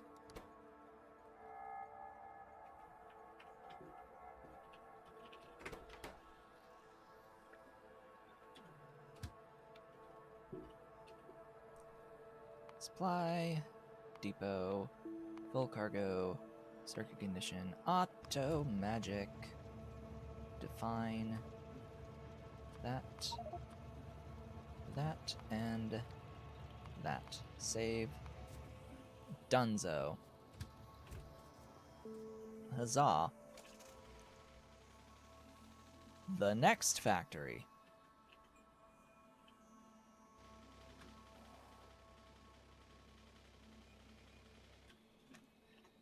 The next factory I will put here. It needs one more input station.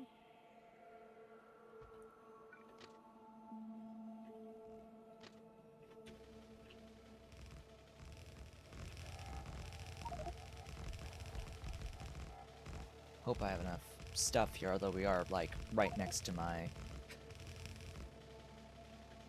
mall. I am out of nanobot ammo. Okay, I didn't think I'd run out of that at this point. So let's go get some more nanobot ammo.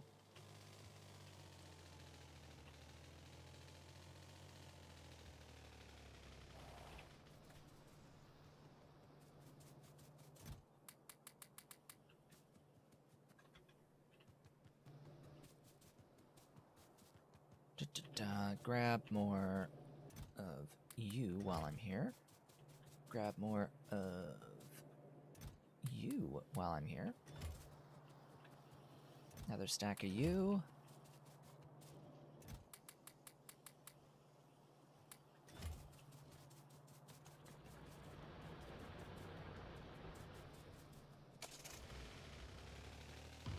Whoops. Didn't break it. By the way, how much stuff have I... How much stuff have I lost? I have lost none of my infrastructure thus far. Weird.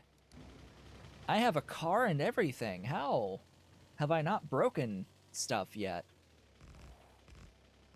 I usually break things by running the car headlong into power poles in particular. Like, I haven't lost any power poles yet. To just running full speed into the power poles. It's gonna happen at some point.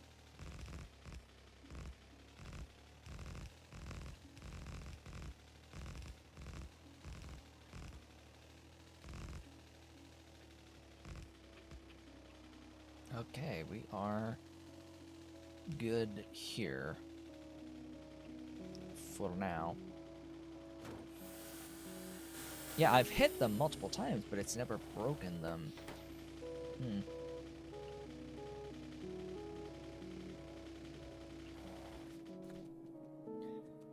Okay, we've got...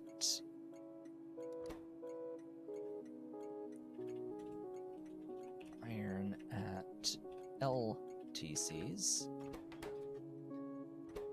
Copper at LTCs. And wood at LTCs.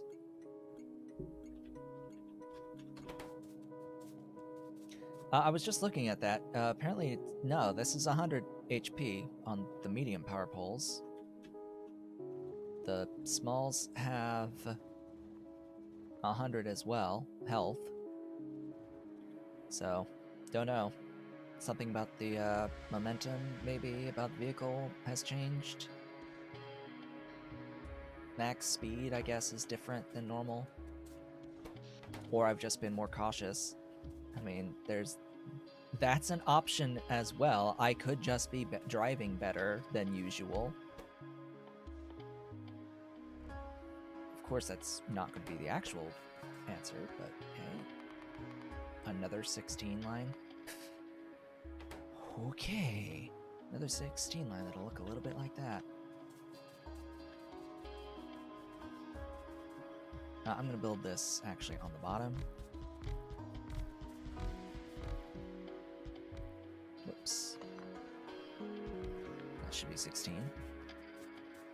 Okay, for the 16, I'm going to need 3, 3, and 3. Now, up here... How much was this production? It was 3 and... What? It was 3 and 0.6. So, we're gonna copy this guy.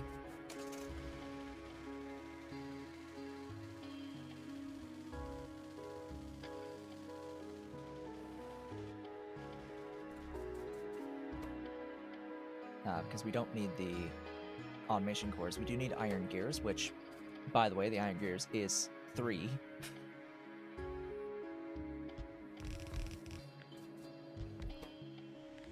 Out of 1 building. Or no, it's 1.5, so we need 2 of these iron gears. That gets reversed. That's coming from this way. So that'll go that way as well. Get these near. Okay, that will be the gears and the tech cards. The blank tech cards. Whoops. There you go. Now I need the electronics, and this is movable. I can move this even lower. I'm pretty sure I'm not going to add anything to this factory as well, so that's another thing to keep in mind here. Even if I do build this to be scalable, it's highly unlikely I'm going to need more than 3 per second of these particular tech cards. In fact, this will get replaced later. So, then 3 electronics.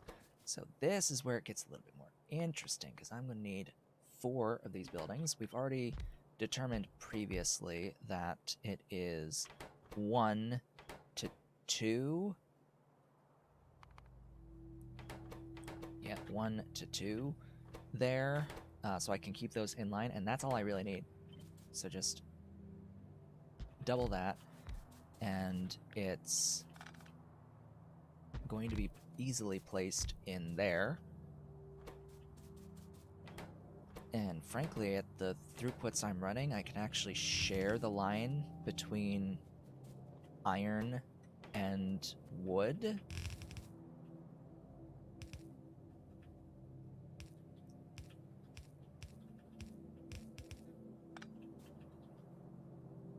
And copper will just exist here.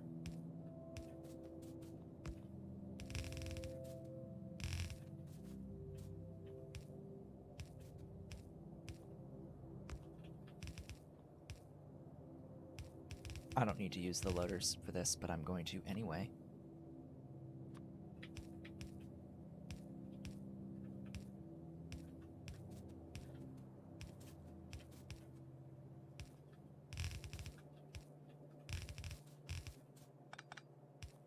Ta-da!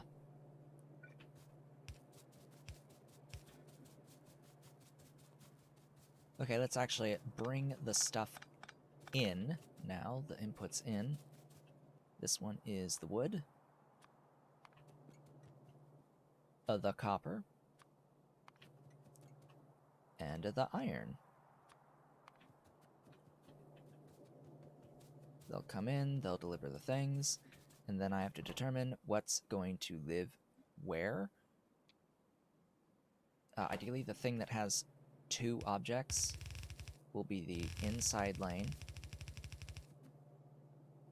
and the thing that has 1 object will be the outside lane. How lovely, I have built it correctly. And the output here will go to there.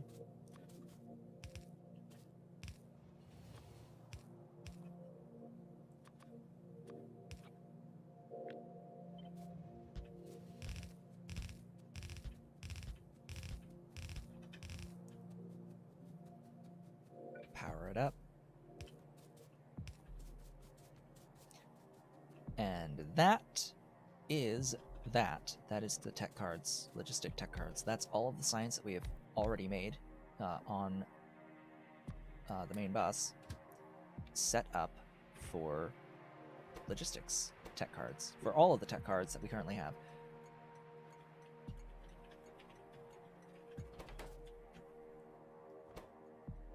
I missed a belt. We'll see.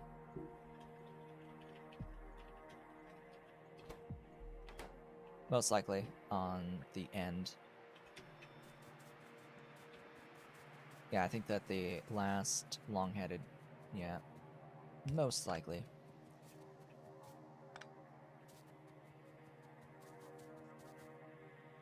And that is that. Oh, and I missed a belt right there too, to allow the copper to get processed. So there we go.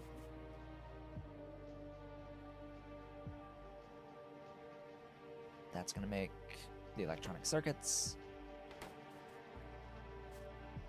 Now, can you sort of see why I didn't decide to make electronic circuits on the train network? Can you see a little bit why I've not done that yet? It's because it's actually fairly small build overall. It's very reasonable. It does mean 3 inputs on any station or any factory that needs them, though. So it is something I am considering, but I don't really think I need that for this particular factory, especially when this factory is fundamentally temporary, because the techs, as we go later into the game, are not going to require the initial tech cards anymore. Like once we get to the late game, all of the initial tech cards go away on their requirements. There is a finite end. Oh yeah, I completely forgot. I have replaced the quality of life research mod with the Krastorio 2 version. I have done this thing. Should have mentioned it at the very beginning of the stream, but I forgot that I did it. Yes, the quality of life research mod has been replaced with the Krastorio version. That's a big one. That's a big one. It makes it so that you can actually do these last technologies, and it's actually been rebalanced around the concept of the tech cards inherent, like fundamentally changed regarding these tech cards. So there's actually like new levels that this particular version of the mod adds that's exclusive to this one to match like each of these new ranks of tech cards. So there's a ton of upgrades that it adds, levels of upgrades that it adds overall between crafting speed, reach, movement speed, mining speed, inventory size as well. Tons and tons and tons of these quality of life research upgrades because of that. I have also removed deadlock stacking belt boxes and compact loaders. The deadlock mod for the loaders. That's gone. So no stacking, no deadlock loaders. We are using the loaders that come with the game, that come with Krastorio going forward. Okay, all of that said and done. Logistic. SD. Full cargo, circuit ignition, automatic. Have I limited this chest? I have not. This cargo wagon. Did I limit the cargo wagon on the red? I think I did. Yeah, they're sitting there. Let's define our green cards, tech cards.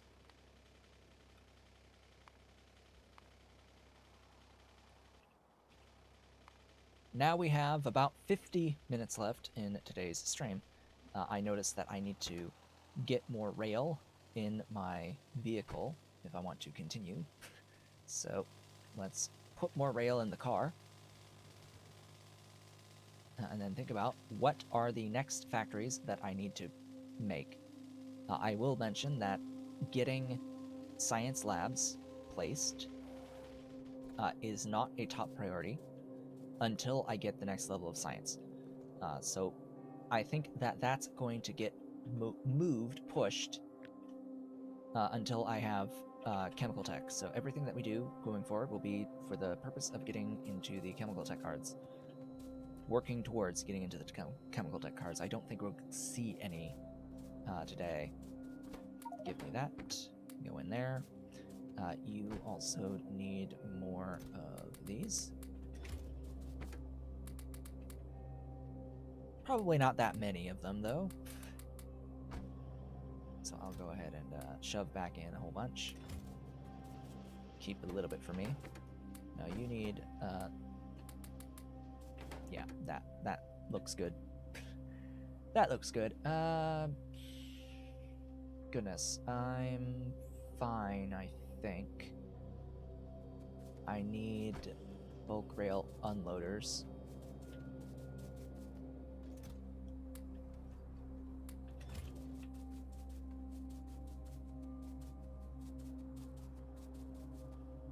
Yeah, so, going into the blue tech cards, I guess I'll leave this just for knowing the totals. I'm going to add dedicated blue tech cards here, with just keeping in mind that I'm probably going to be producing more stuff than this overall.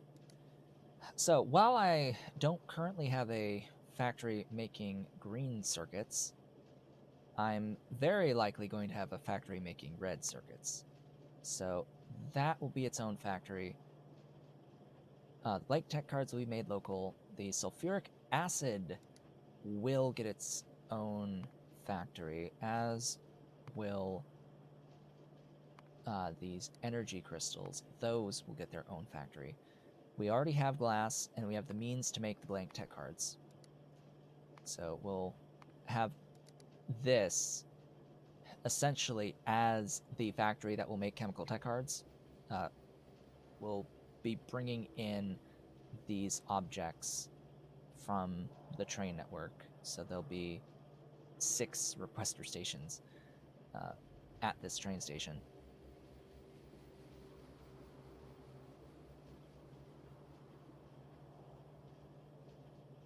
Yeah, they are actually designed. The bulk rail loader unloader is designed specifically for ore, and you actually have to change a default setting to allow it to do that for everything, to work for everything. Which, I mean, duh, I'm gonna use it for everything. Why would I arbitrarily limit to just ore? Okay, electronic components is another thing that probably deserves to be on its own, right? Do you think that this should be on its own? What are they used for? Infrastructure, modules, advanced circuits, flying robot frames, military tech cards,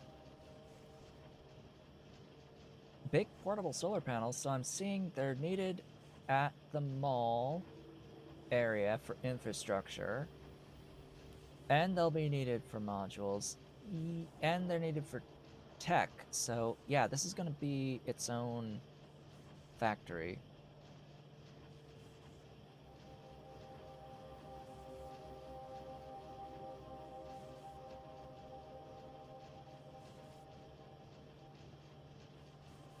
Yeah, you didn't know that the bulk rail loader and unloader mod was actually specifically made for ore by default?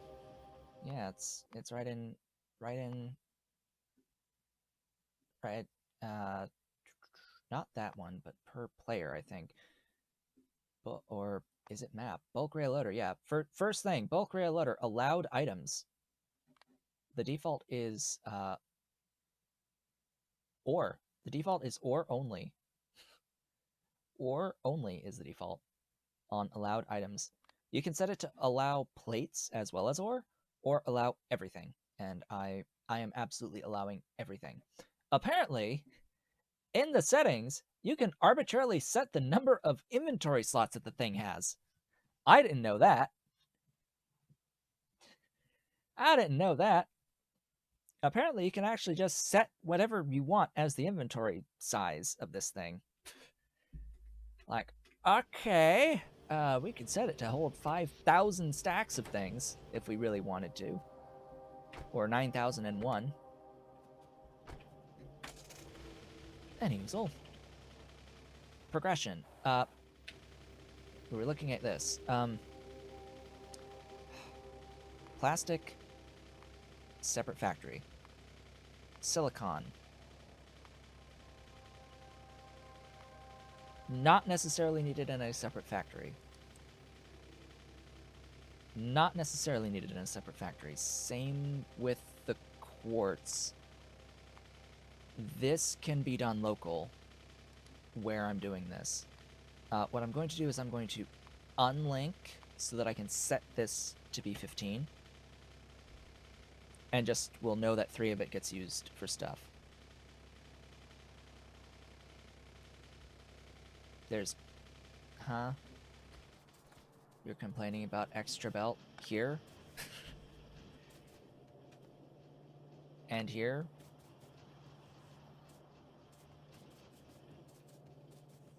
I'm sure there's many other places where I have excess belt. Somewhere in here is a widowed underground belt. Somewhere in the mess of this, there is a widowed underground belt. A belt without its partner.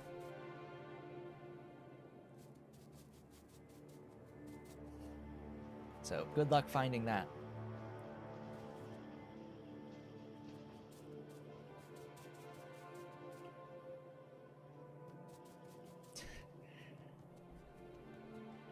Yeah, and you know, I was actually thinking about what to call the unpaired partners of belts, and my initial thought was orphaned. That's not the best of terms. It doesn't really apply. Or an orphaned belt. No, it's widowed. It's lost a partner. It's lost a partner, not a parent object. It's lost a partner object. So, widowed or widowered would be more apt of what to call the unpaired underground. Anyway, so that's going to require a bunch of plastic.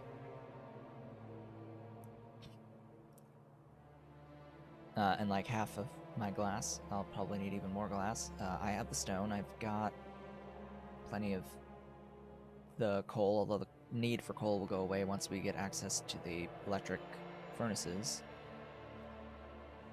Oh, excuse me? Consumes basic nuclear fuel. Ah, I see. And then there... Is that true? Does the fusion assembling machine make silicon? Actually? With its crafting speed 10? See, now this is an elegant way of having, scaled outputs. You just give machines that have much, much, much faster crafting speed on them.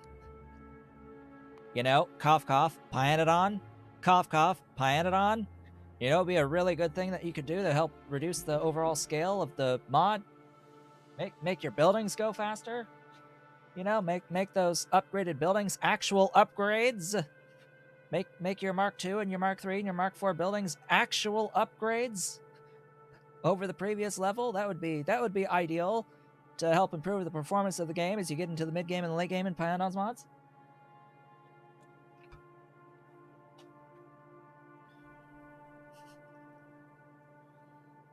I unpin that. We're going to make 15. And we're going to need a whole bunch of petroleum gas. That's going to be its own factory. And on this one, we are going to be actually setting it up as inverse, and we are processing 1,000 units of crude oil. I'm going to need a few of these oil refineries, aren't I? Yeah, I'm going to need a few oil refineries.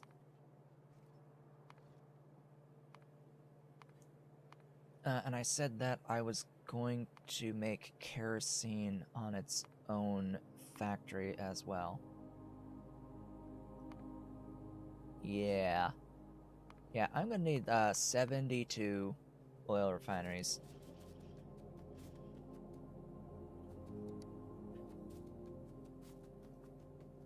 Just because Pyandon's not going to do it doesn't mean that someone else can't. And upload a mod. I have done this thing before. I could absolutely do this thing again. Oh yeah, I totally have a little blueprint that I made that does this. Huh. No, I don't think I'm gonna actually use that.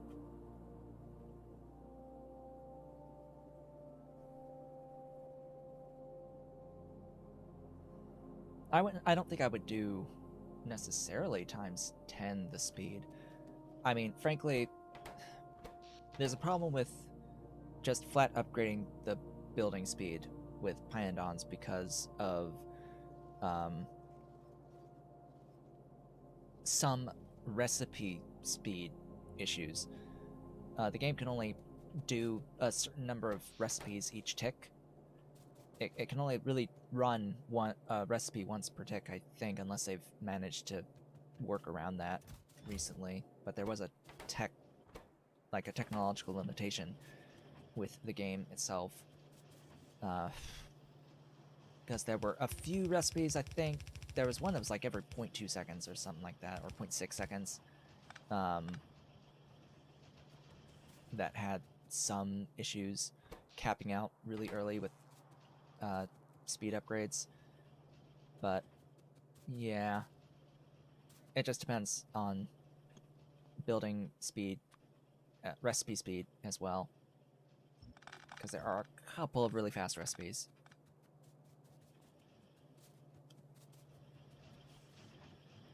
And then, of course, the game does have an upper speed limit on it as well. There's actually a speed cap. It's like at 13,000% speed, but there is technically a cap.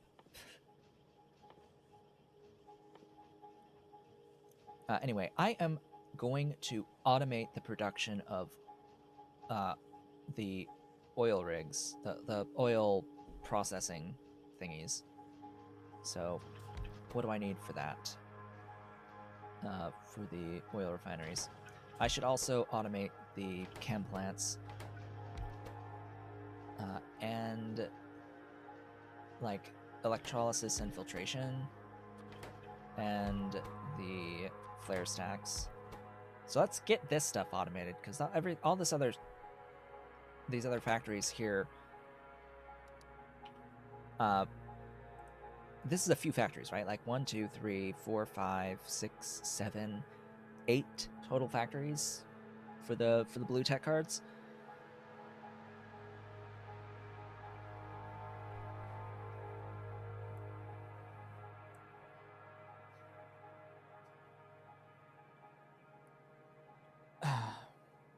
Now, if I was going to adjust the building speeds on Pyandons, it wouldn't be times 10, but it would be around at least a times 3 on each mark level. Like current mark level times, like speed times 3 would be something I would consider, or times 5 maybe at highest. And it would not apply to the alien life stuff necessarily, because that's balanced completely differently. It's around the concept of the... Oh, right, they are changing that, right? It was around the concept of putting in the modules, but weren't they changing something along those lines? Something was being adjusted. Anyway, this needs a lot of stuff. Okay.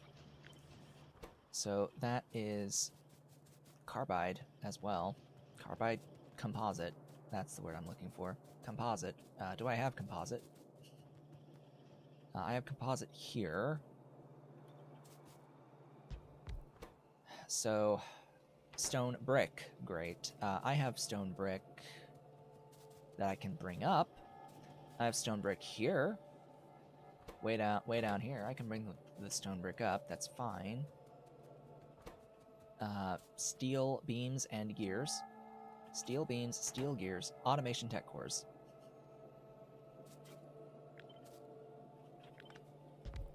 Whoops. Steel beams, steel gears.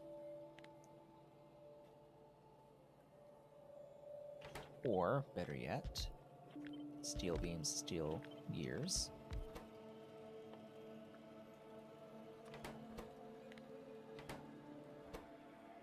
Steel beams. Steel gears.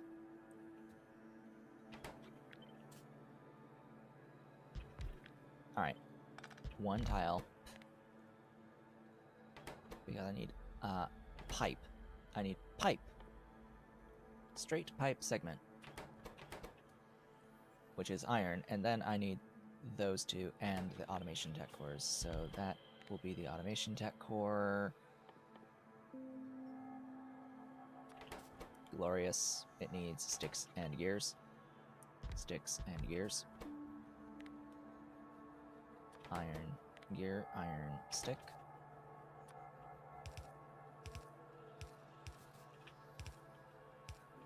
And it needs copper. So I gotta get copper up here as well.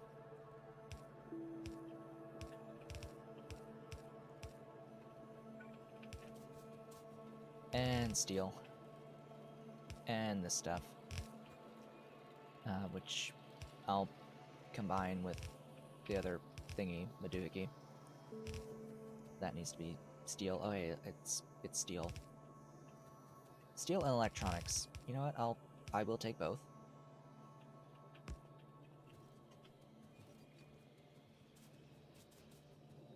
And then bring up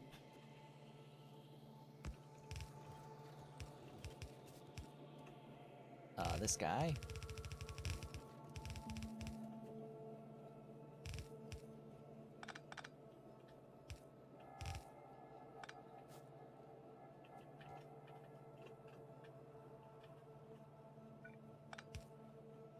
That should work.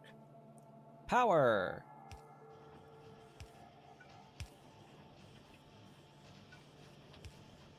And then into a chest. We're gonna hold a lot. So, if I was able to actually provide the full throughput of everything on here, I would make 0.09 per second out of this one building. Ahem. So that makes 0.38. I need exactly that. That makes 1.5. I need less than 1.5. I'm making enough there. I'm pretty sure that this makes more than 1. Yeah, that's fine. I've got... Yeah, it will give me the full 0.09 per second. Now I need to get, like, 70 of them. 70 plus of them. Okay, next. Now that we have that, time for these. Now it's... Okay, it's basically the same thing. It's just not with the stone bricks. Alright then. Yeah, that's basically the same recipe, just without the stone bricks. So up we go, I guess. Bringing this along. Just copy the thing.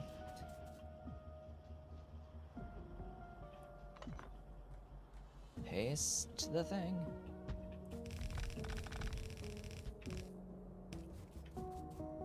And you'll be making that instead. Just gotta somehow sneak this up. Just move that, I guess.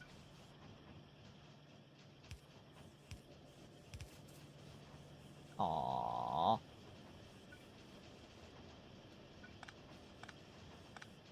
That won't work.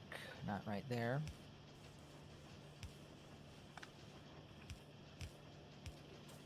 That'll do. Snake that in there. And pull that up. Yeah, we'll limit it to that. And that's that. Ta-da!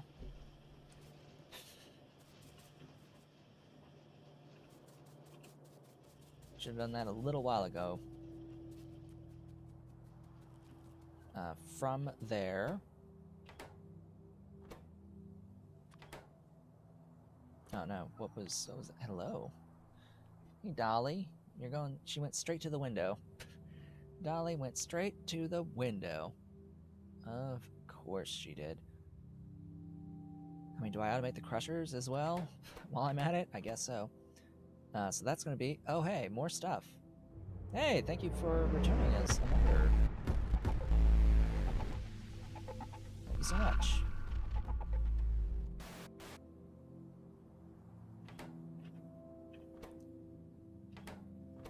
Okay, those need glass. This is a good one to do here. Again, very, very similar. Yep, Krastorio 2 with 248K. Actually gonna go this way this time.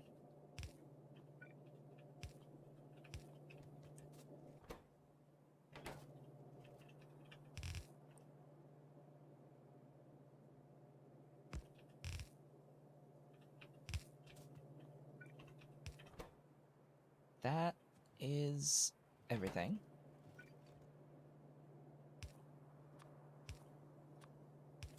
Power it up.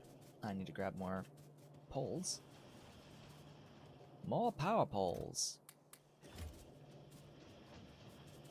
I'll need more undergrounds as well. We'll limit that to about there. Yeah, I figured it needed a little bit more than 0.38. Just a little bit more. I can accommodate that. There we go. That'll speed up the production by just a bit.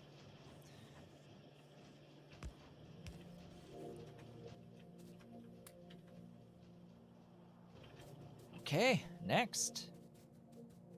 What do we got? We got that, that, and that. Okay. I will need the filtration plants sooner. That's engine units. Oh boy.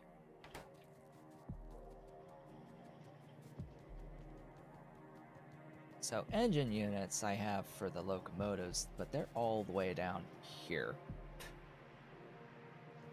So that's another belt line to bring up, which would have to be brought up this way.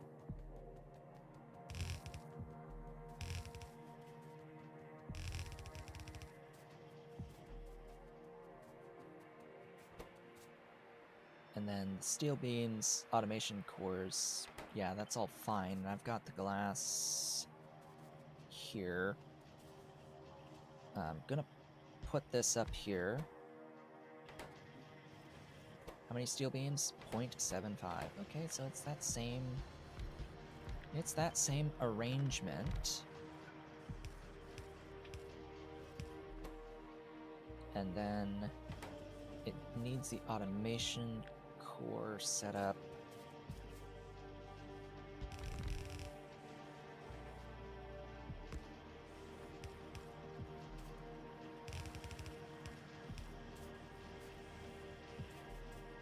That's going to work okay.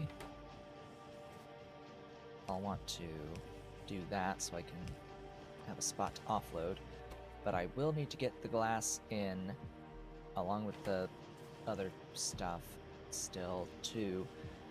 That makes this a little bit trickier.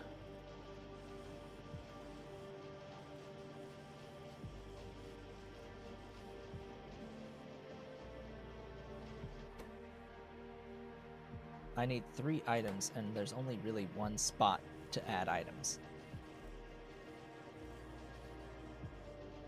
Something has to move.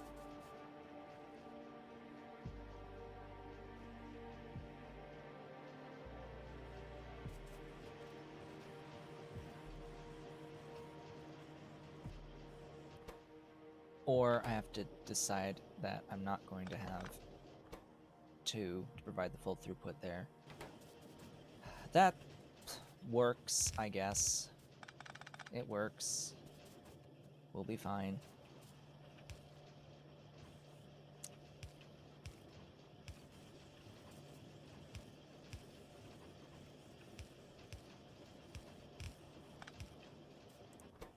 Just add glass. I need more undergrounds.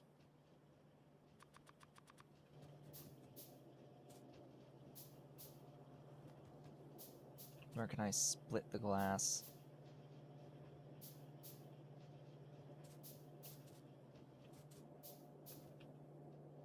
Here.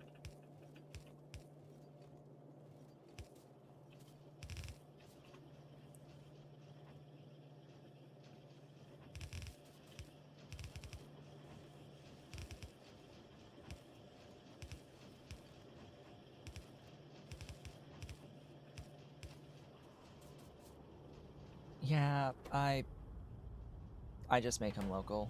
I just make them as I need them for the automation cores. I mean, obviously.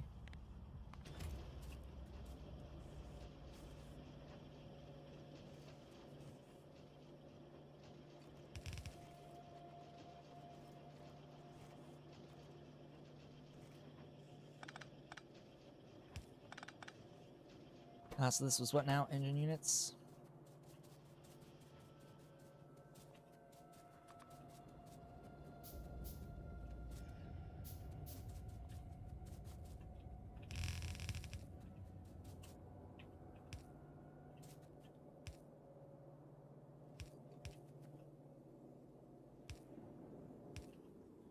Of course I need another.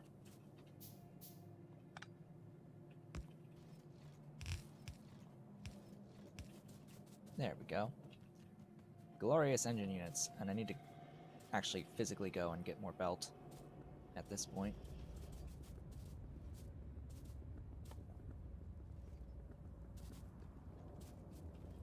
Do I wish I had access to robots right now? Yes, I do. Absolutely wish I had access to robots right now. It would be absolutely lovely if I were to have access to robots right now. But I won't until utility science. Until those utility tech cards happen. That's gonna be a while.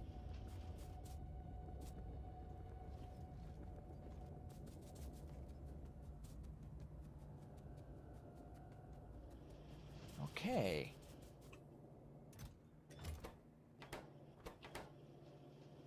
Huh? Oh.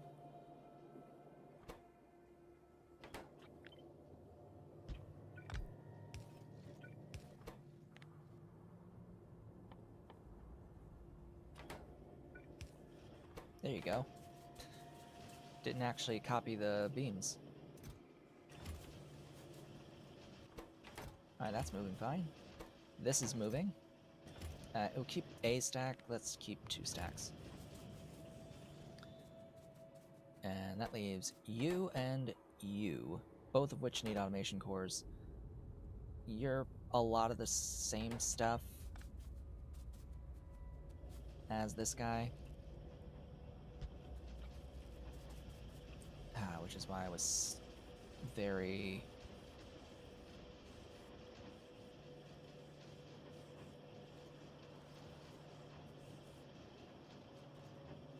You know what? We're gonna split off here. This does not need the engine units, so that's just gonna continue up there. It does need glass. It needs copper plate as plate. Okay. And it needs steel beam.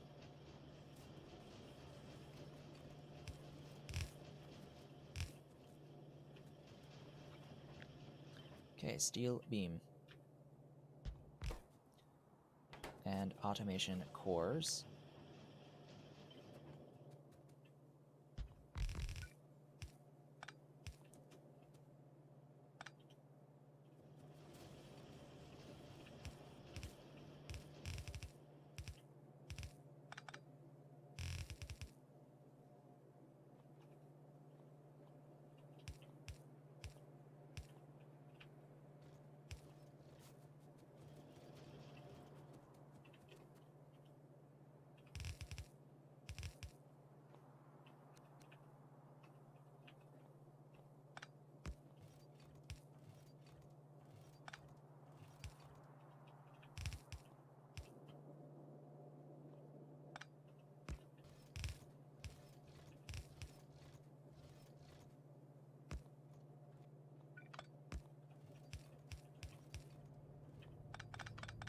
Ay, ay, ay.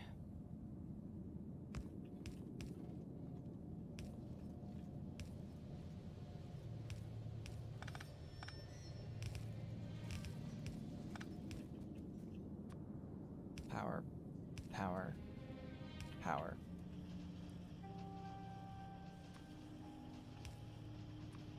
Output that many. Copper plates. And that is that. Ta-da. And that leaves crushers crushing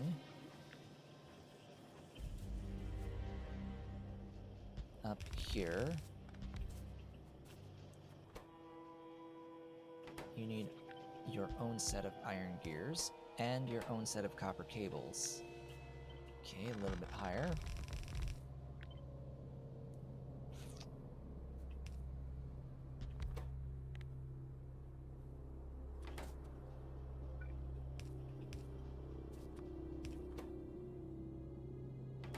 And iron beams. Oh.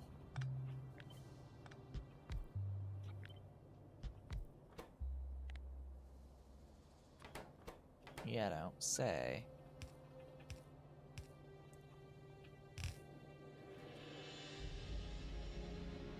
Oh. Oh, how convenient.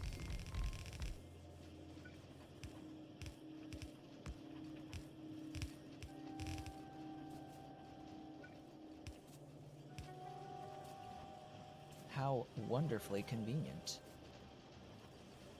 For the exception that I need that to be one tile further up, and then or over, and then that there, and that is that. Holla freaking Luya. That, as they say, is that. More infrastructure being built. Yay. Critical infrastructure, actually. I need a lot of these items going forward. Specifically, I need a lot of the oil rigs, well, refineries.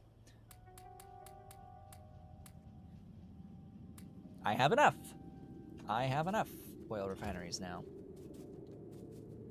So we can actually build at least the petroleum, and I think maybe the kerosene, depends on the timing. We have about 15 minutes left in today's stream. That should be enough time to set up 1 or 2 factories.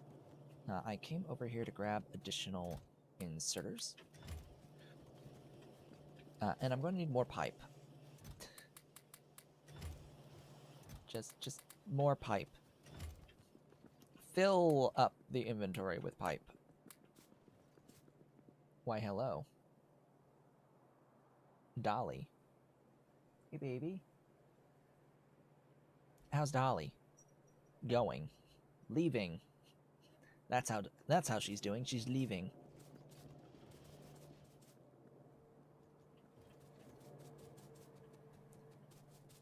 Okay, oil processing should be making the oil, or make. A few frames dropped there for a second. So you have 720 drop frames.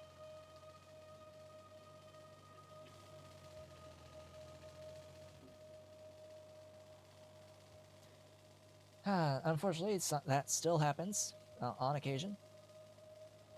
At least I'm able to stream. Remembering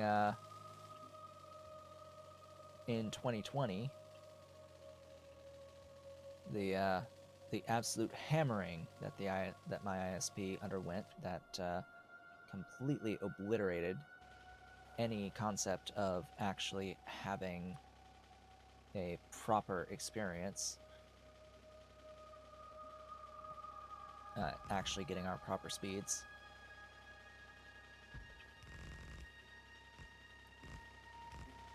Yeah, you briefly got cat cam. Very briefly, and we started the stream with Ollie. Stream started with Ollie. He wanted to play with his green mousey that was all wet. So Ollie, he likes to take care of his babies, specifically his little green mousey.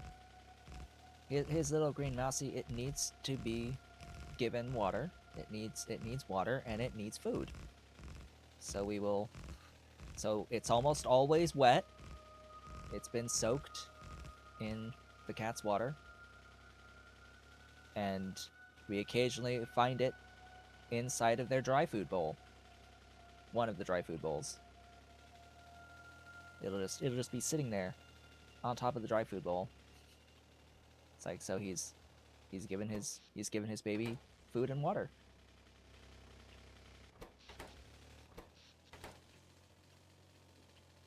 Okay, this is going to bring in a fluid, so I don't need, and it's going to be exporting a fluid, so I don't need these. But I do need these. Probably multiple of these, because these don't actually store all that much fluid in them. Actually, is that a setting I can change? Probably a startup setting. Oh yeah, I have fluid must flow on this playthrough.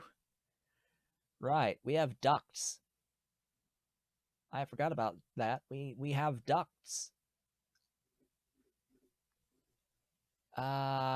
So unfortunately this mod of long storage tanks does not let me adjust the amount of fluid stored in said tanks, which is the one downside. The one thing that I would change about this mod is like doubling its capacity at minimum, because 80k is honestly not that much.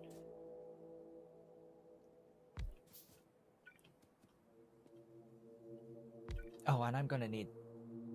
am I carrying around any engine units? Dang. I need them for this build. I need to make a whole bunch of pumps. I should probably automate the production of the pumps. Especially since I went and I brought a lineup for the engine units anyway, and I have steel and I have iron, so I could do steel pumps, but frankly speaking, am I ever going to need more than 12,000 units per second of pumping speed? Probably not. I'm probably not going to need more than 12,000 units per second of pumping speed.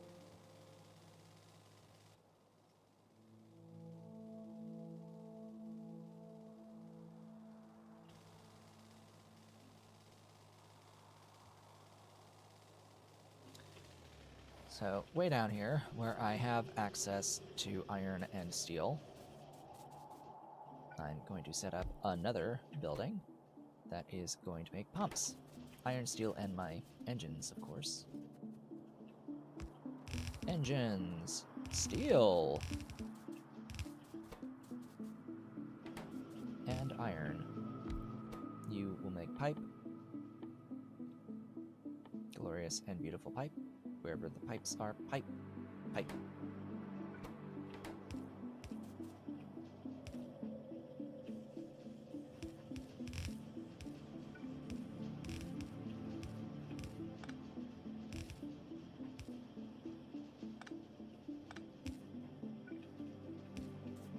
Into chest. And fill chest, please. With, like, that many. I need a lot. I need a lot of pumps. Pretty sure that this stack size is 50. Wow. That's actually pretty big. Pretty big stack. Pretty big stack we got there. I need, at least 8, if not more. So we'll grab the 10, sure, and head on back. Get back to our crude oil processing. So this first factory is going to make the petroleum, and then the next one will make the kerosene. I mean, we could do both. could always do both. In which case, then I need another one of these. You know what? I think I will. I will do both in this factory. Like, why separate them? They're all it's just using crude oil. I mean, I'll need to bring in a solid in the form of coal for the steam, which I am carrying boilers, so that's fine.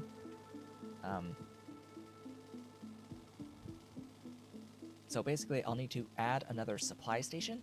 I'll need to add 2 more of these to this station.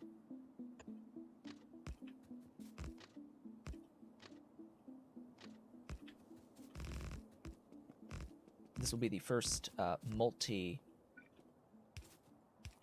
output station. All right, this one with the pumps.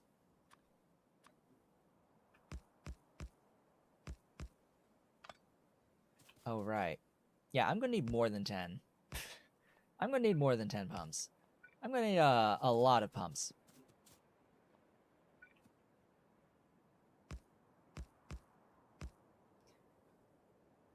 Yeah, I'm going to need a lot of pumps. So we'll get that there. We'll get another one of these copied, pasted up yonder. That'll be for the kerosene.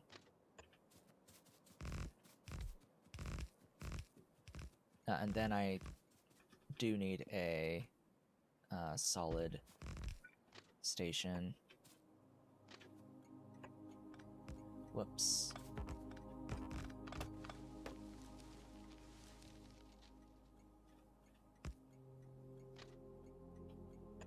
There we go.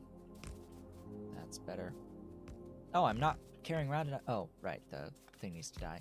Like, I don't have enough bulk rail loaders. What?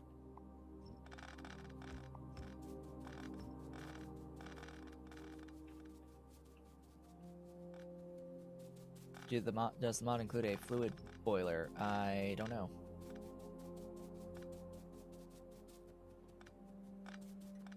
I guess I can go into Hellmod and find out by putting in Steam and clicking on the boiler.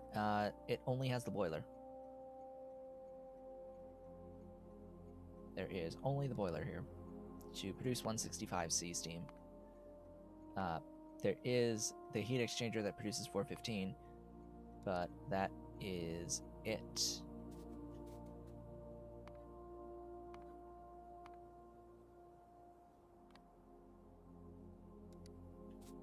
What was that said 60 megajoules? Hold on. 60? What the hell is this? High energy crystal. Artificial energy crystal. 60? 60. That's more than rocket fuel. Oh. I noticed something. Do you notice something different here? Do you notice something different here? Yeah, nuclear fuel isn't on this list. Nuclear fuel is not on this list. Huh. Interesting. So we're starting with this.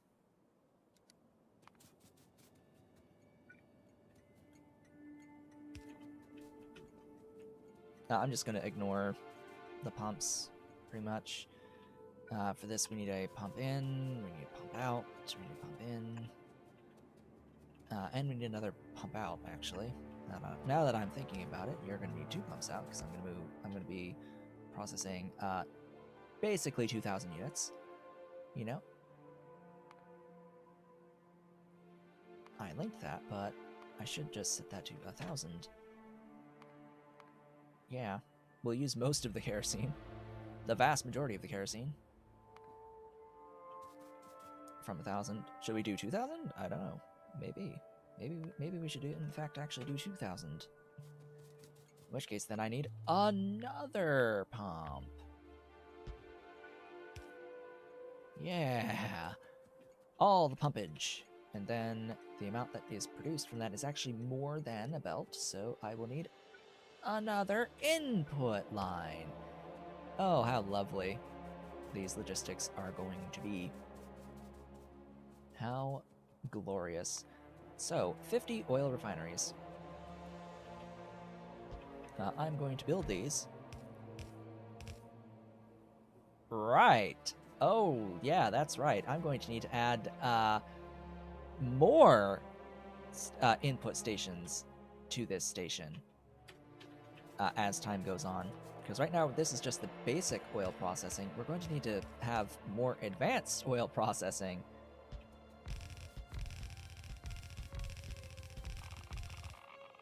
Oh god, I forgot.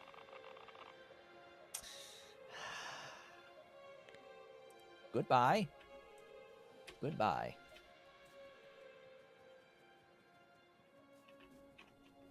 So in Krastorio, radiation exists.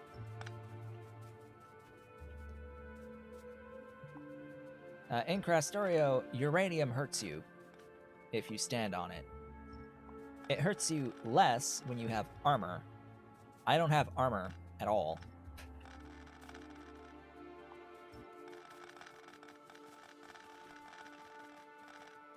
It's one of those stupid decisions that has absolutely no point whatsoever. There's no legitimate reason. Why, hello. We have Ollie. Hello, Ollie. How's Ollie? How's that kitty?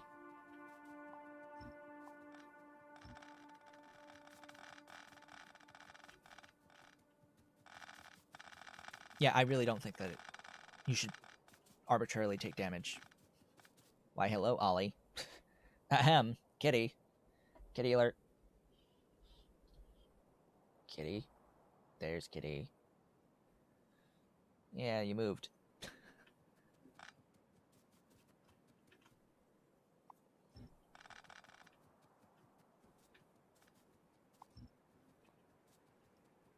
Yeah, because nuclear is radioactive. Who'd have thought?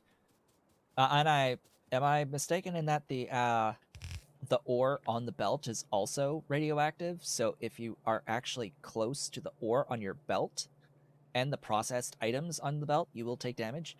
And I believe you also take damage if you have the ore in your inventory. If you pick up a unit of ore or processed uranium, it will still damage you. For no good reason whatsoever. There is no legitimately good reason for this mechanic to exist. The belt you're fine to walk on. All right. Well, that's good. But if you pick it up, it will damage you. If you have it in your inventory, which is like, excuse me?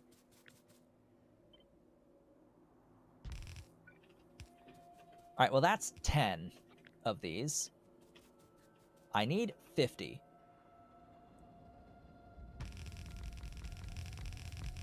Oh, yeah, and I completely forgot the input pipe. So, you know what? We get to do the same thing again on both sides with the input pipe. Have I mentioned I needed a bit of pipe for this? And I don't have enough undergrounds. Or pipe to grounds. 10. 20. 40.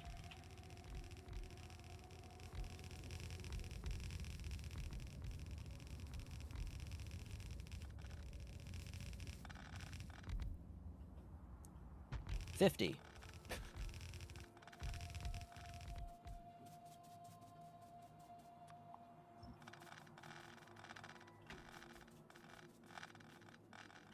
50.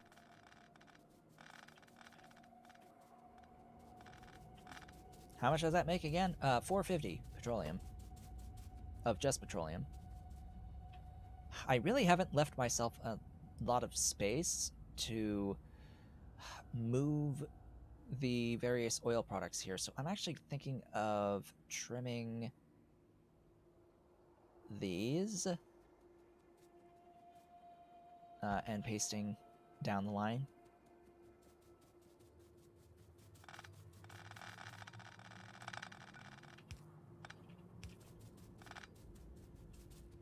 That, I think, is a better idea. Leave a little bit more room to work with logistics when I change this to advanced oil processing.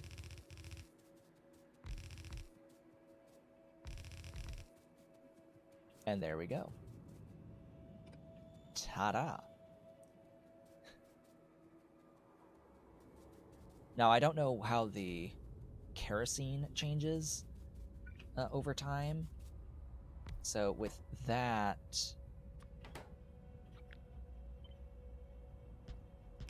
Oh, right, I need flares. I need the building that lets me get rid of water. Which one was that again? There is a specific... Oh, hey, look, there's a kerosene burner that lets you make power out of the kerosene. And there is a burner generator here for stuff. I don't remember if the flare stack works with water as water. You missed most of today's stream. Yeah, oh noes. Oh noes. Da, da, da, da.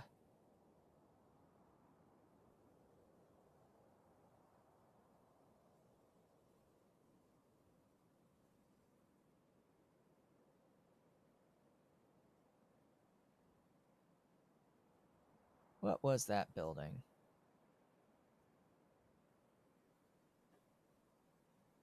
Yes, there are in fact 2 spiders in the chat. There's the spider horse and the spider the fanatic. Yeah. My babies. My baby boy is here. Yeah. He's sleepy. What was that building? I know I saw a building that said that it gets rid of water. And only water.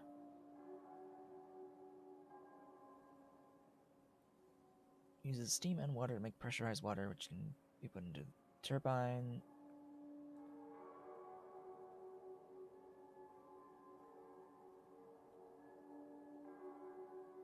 Huh. Was it not one of these?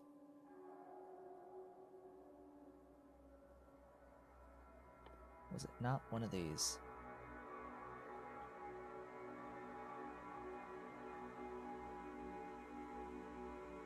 I mean, the flare stack says it burns any fluid, so you know.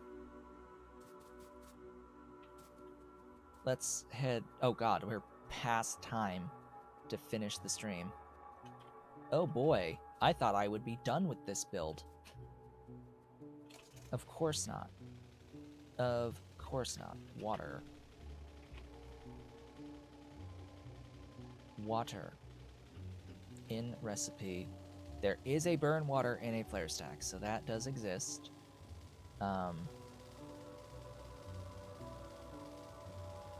We can, at the very least, do that. Oh, but you know what I don't have? What I don't have access to? It doesn't matter that I don't have access to it, but I don't have access to it yet. Valves.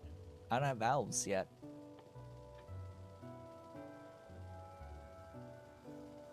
Yeah, we need the next level of science, I think, for valves.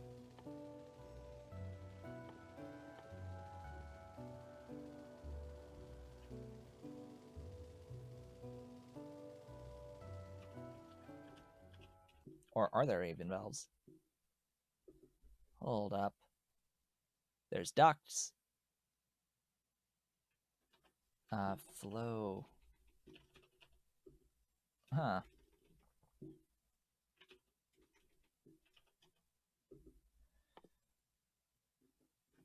There's no valves in this mod.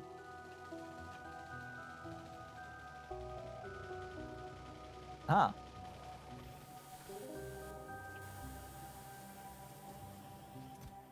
Interesting decision. Yeah, you can technically make pumps into valves using combinators. So this apparently does get rid of water as well. But we're gonna have to end the stream, unfortunately, right around here. I do believe. Oh, good. We have plenty of chem plants. We are making those. You know what? Fill the chest. Fill the chest. Oh, good. I have plenty. Yes, good. Infrastructure is amazing.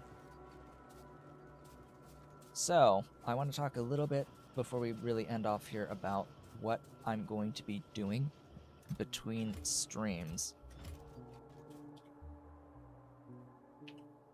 Because we've already set up on our main bus crude oil into petroleum as well as plastic, I'm going to set up the rest of this crude oil into petroleum as well as a plastic factory off screen. I'll be doing those two off screen.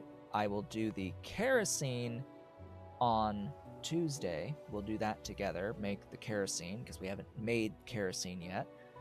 And that's going to need the boilers to make the steam, to make a lot of steam.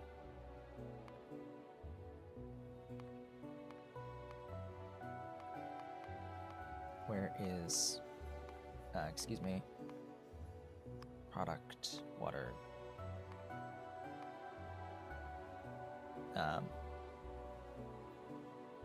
Oh, right, I need to add the water vent. Where is the water vent?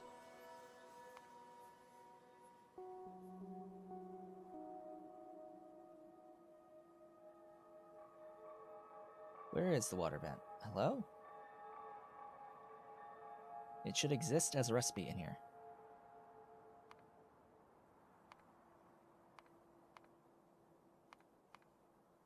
Weird. Helmod doesn't see the void recipes. Show hidden. Show hidden. My goodness. Show that hidden. That's the one right there. That's the one I need. Why it says 900, I don't know. Why is it in...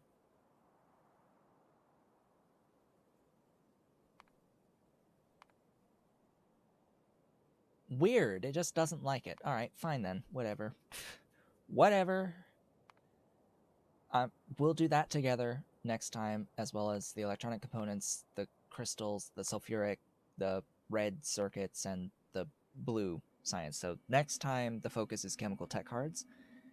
And then off screen, as I said, basic oil and plastic, and scaling what I have now, getting more of what I have that's in here.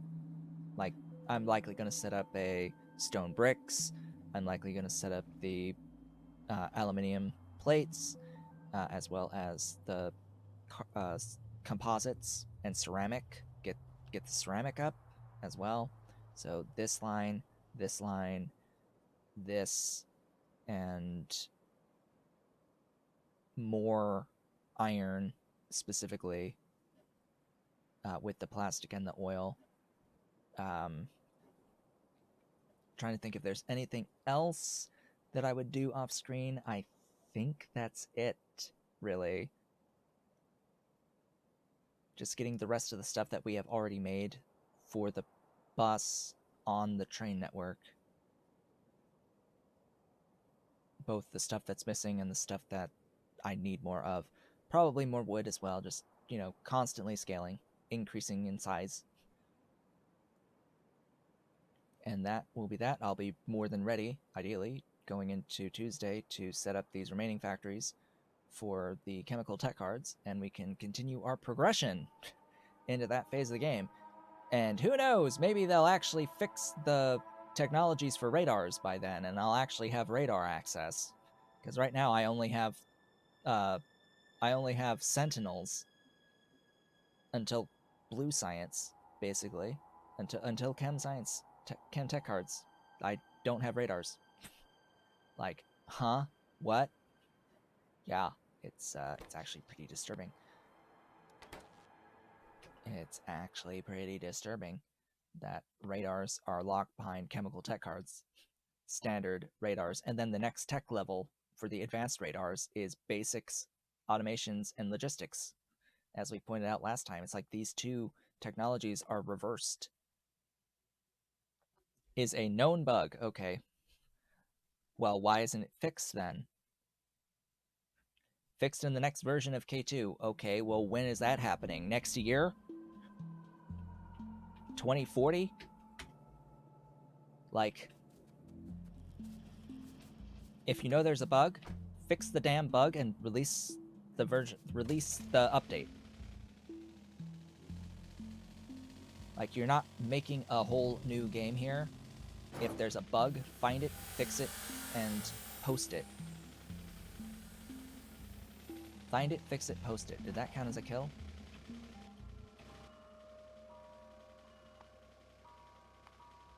Nope. Didn't actually kill it. Anyway, with that, it's time to end the stream. I would like to thank you all for watching. This has been Otaku Showboat with Dolly. Hi. Yeah, climb. Climb, baby, climb. There's Dolly.